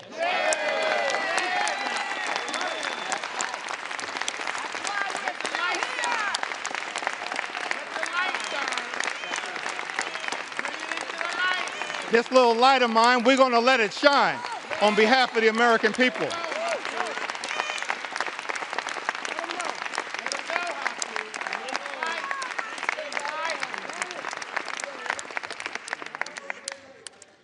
Incredible to me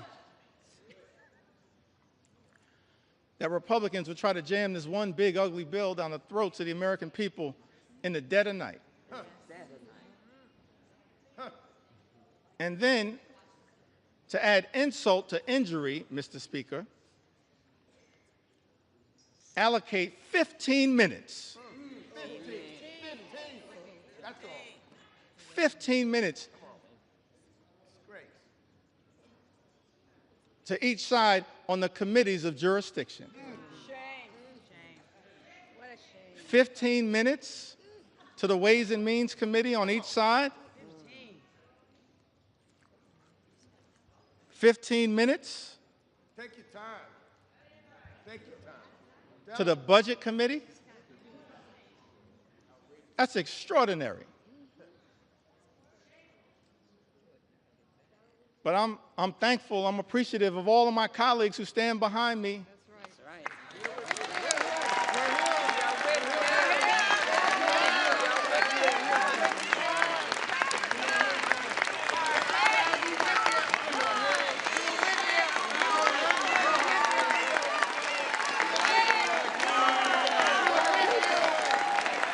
I'm thankful.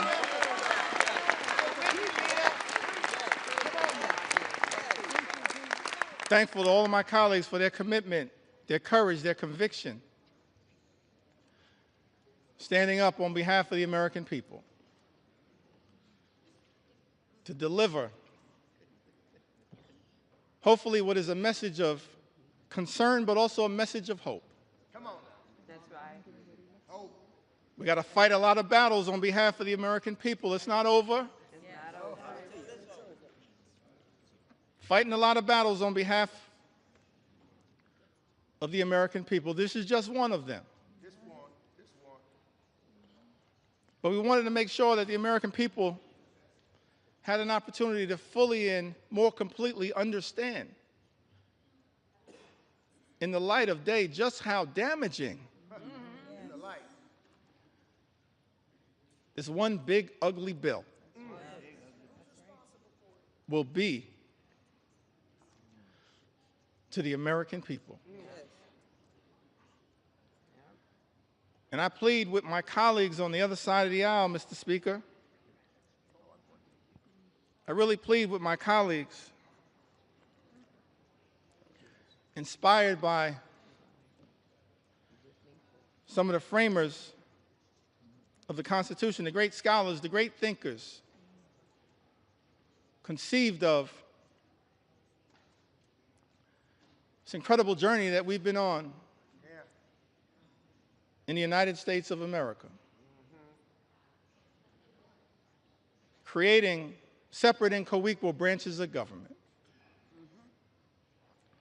recognizing that in this country, part of the gift that we were given by the framers of the United States Constitution, no kings, no dictators, no monarchs, separate and co-equal branches of government. This is the Article I branch of government. Mr. Speaker, James Madison, he once made the observation in his view in one of the Federalist Papers that at its best, Congress should function as a rival to the executive branch. That was James Madison. Article I, branch of government, the House and the Senate. We're not here to bend the knee to any wannabe king.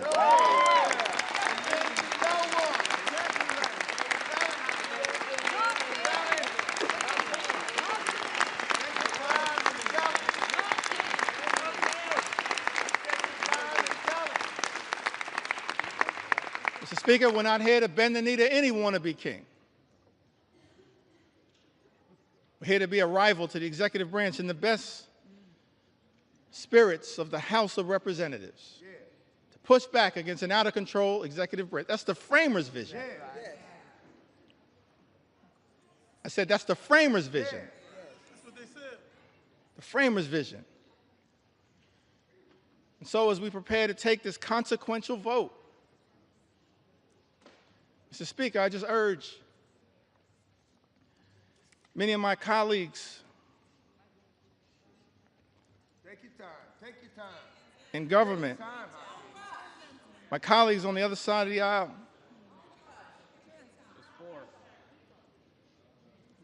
Mr. Speaker, we don't work for President Trump.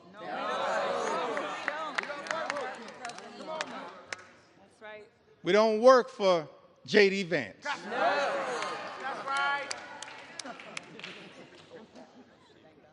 We don't work for Elon Musk. That's right. Mr. Speaker, as all of us prepare to cast this vote, I hope my Republican colleagues will come to the conclusion that we work for the American people.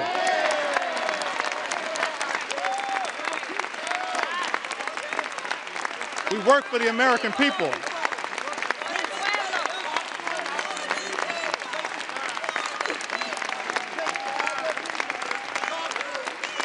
We don't work for any president. We work with American presidents.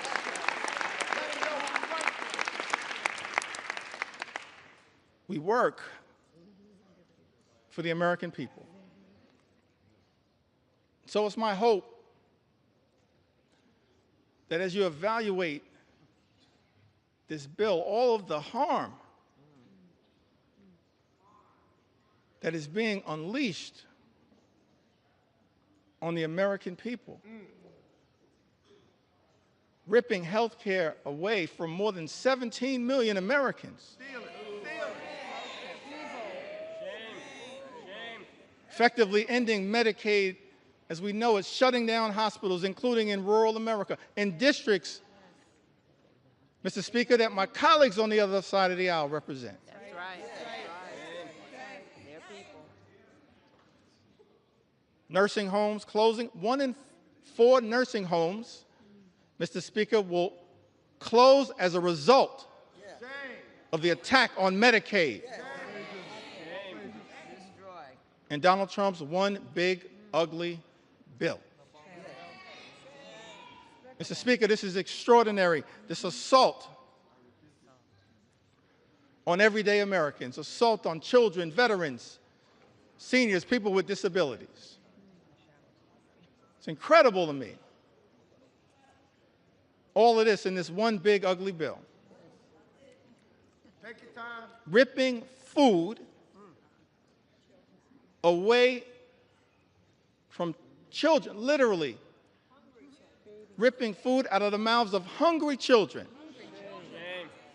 hungry veterans, and hungry seniors. Mr. Speaker, that's not America. We're better than that.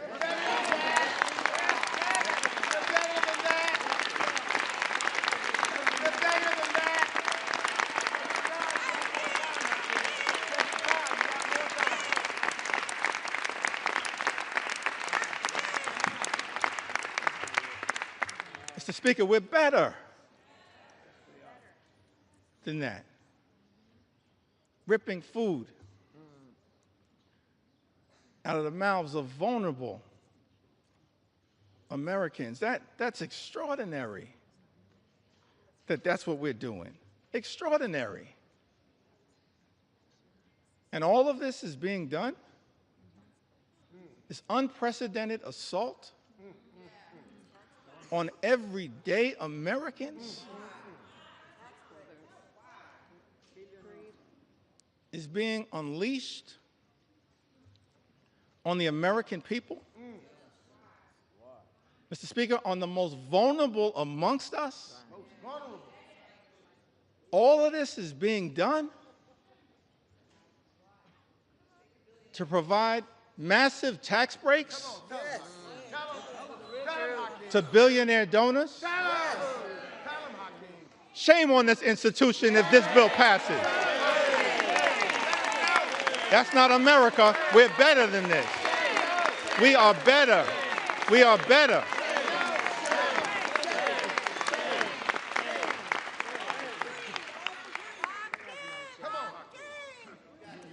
We are better than this. I I think that More time. Take your time. as we prepare Take your time. to vote on this one big, ugly bill, That's right.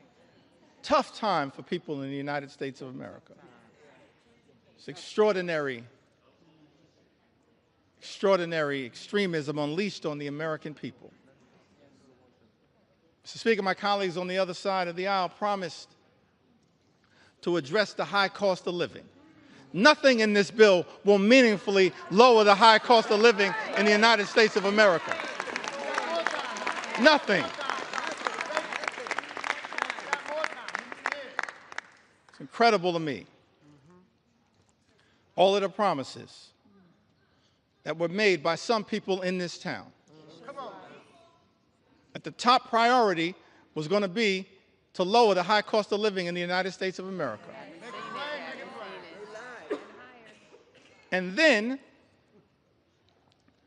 all of last year, ran away from Project 2025. Come on. Acted like it didn't exist. That's right. And then, Mr. Speaker, people come to town, they're in the majority now, and every single part of the extremism that we've seen unleashed on the American people is connected to Project 2025.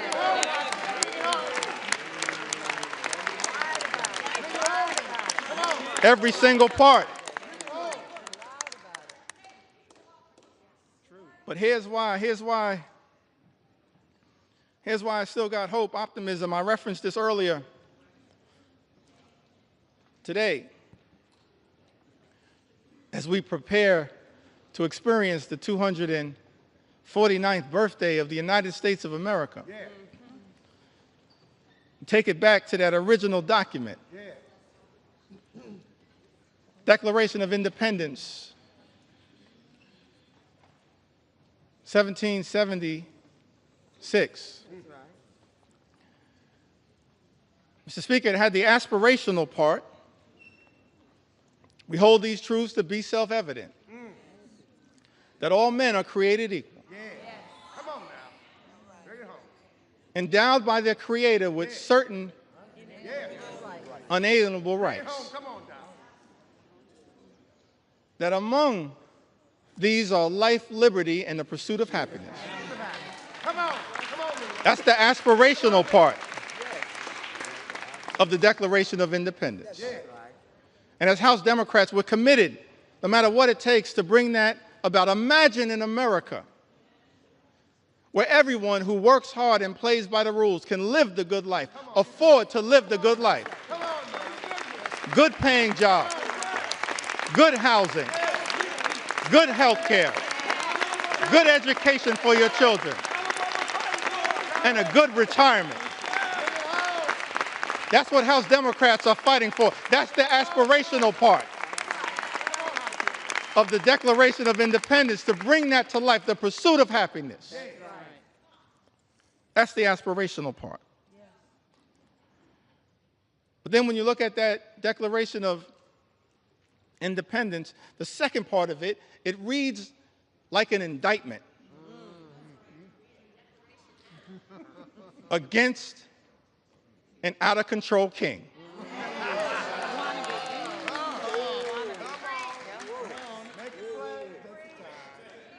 Reads like an indictment against an out-of-control king. I commend all Americans, perhaps sometime tomorrow, I'm going to do this myself, read that document in its entirety. Come on, read it. And why was that indictment issued? I think it was because the framers of this great country, they were fed up with Project 1775. And so they implemented Project 1776.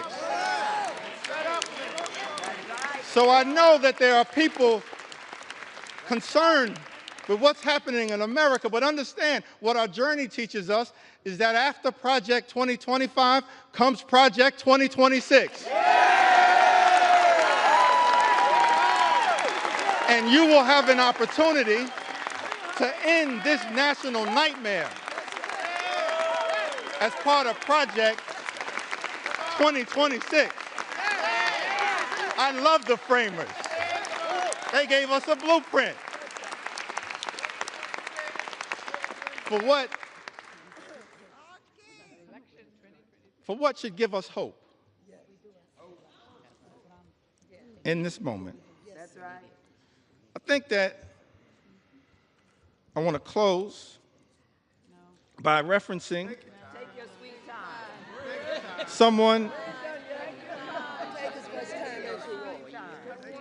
someone who we all serve with. I want to stand on the shoulders, if it's okay, on some of our civil rights heroes and foot soldiers. Yes, yes. Those whose character, whose conviction, whose courage should give the American people hope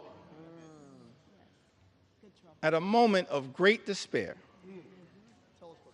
Many of us had the great honor of serving with Congressman John Lewis.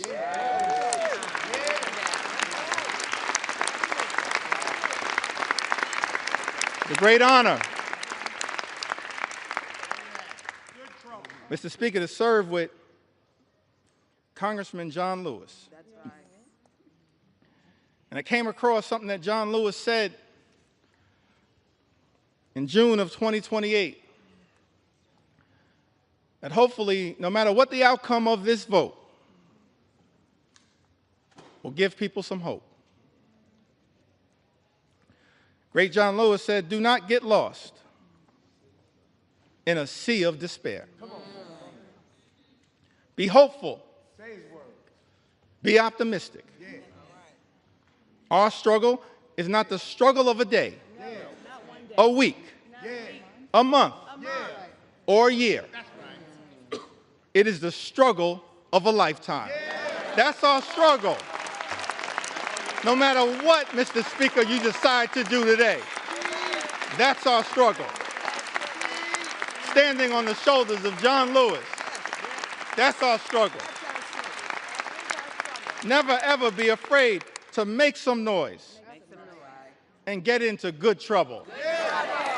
Good trouble. Good trouble. Necessary trouble. Standing on the shoulders of giants. John Lewis would often talk to us about his admiration for Dr. Martin Luther King Jr. Dr. King, who would refer to John Lewis as the boy from Troy. The boy from Troy. Now, what's interesting to me, that civil rights movement, we can learn a lot from it. Started December of 1955. And Rosa Parks sat down on that bus so that all of us could have the courage to stand up. That's right. Wasn't an easy struggle. All the odds were stacked against these civil rights heroes and foot soldiers. And during the early days of the movement, a difficult part of the movement, Dr. King, after they've been targeted, arrested, beaten, harassed by the authorities,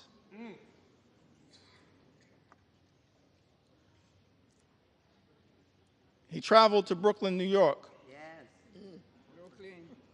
and spoke at the Concord Baptist Church. I think it was in March of 1956. And he said to a group of people of every race, every religion, every life experience, the Concord Baptist Church in Bedford-Stuyvesant, said to them, no matter what the odds, We've got to press on. Dr. King said that if you can't fly, run. That's right. If you can't run, walk. That's right. If you can't walk, crawl. But at all times, press on. And keep pressing. And so as I take my seat, I just want to say to the American people that no matter what the outcome is on this singular day, we're going to press on. We're going to press on. We're going to press on.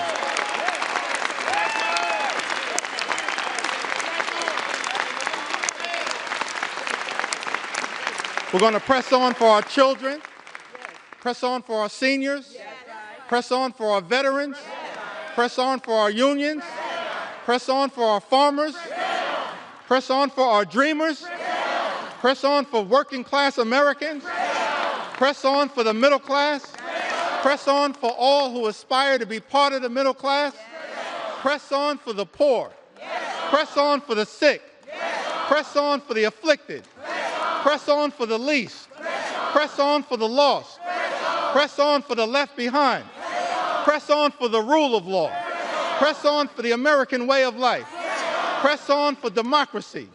We're going to press on until victory is won. I yield back.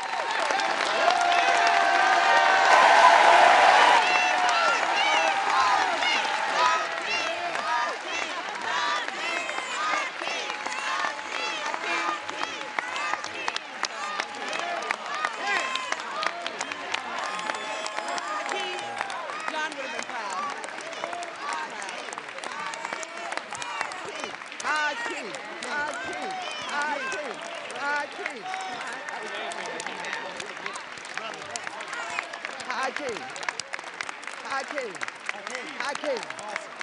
Awesome job. Thank you. That's us. Did he do it? Did he do it? He did it. He did it. He did it. Hakeem, Hakeem.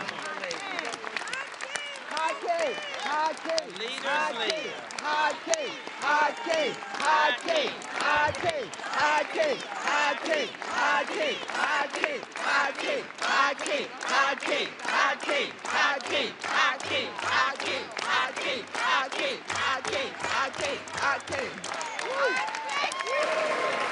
Gentleman from Massachusetts.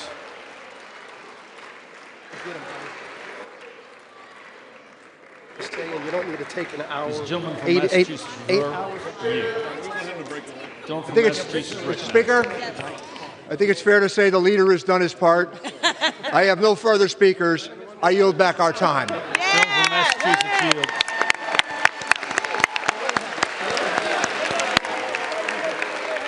That's all you got? That's all you got? Gentleman from Missouri is recognized for 1 minute. You have 2 minutes remaining. Mr.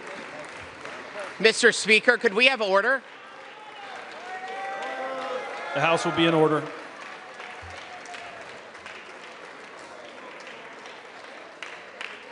The House will be in order, please. The House will be in order, please. Thank you. Gentleman from Missouri is recognized for 1 minute. You have 2 minutes remaining. Well, Mr. Speaker, we have stood in this chamber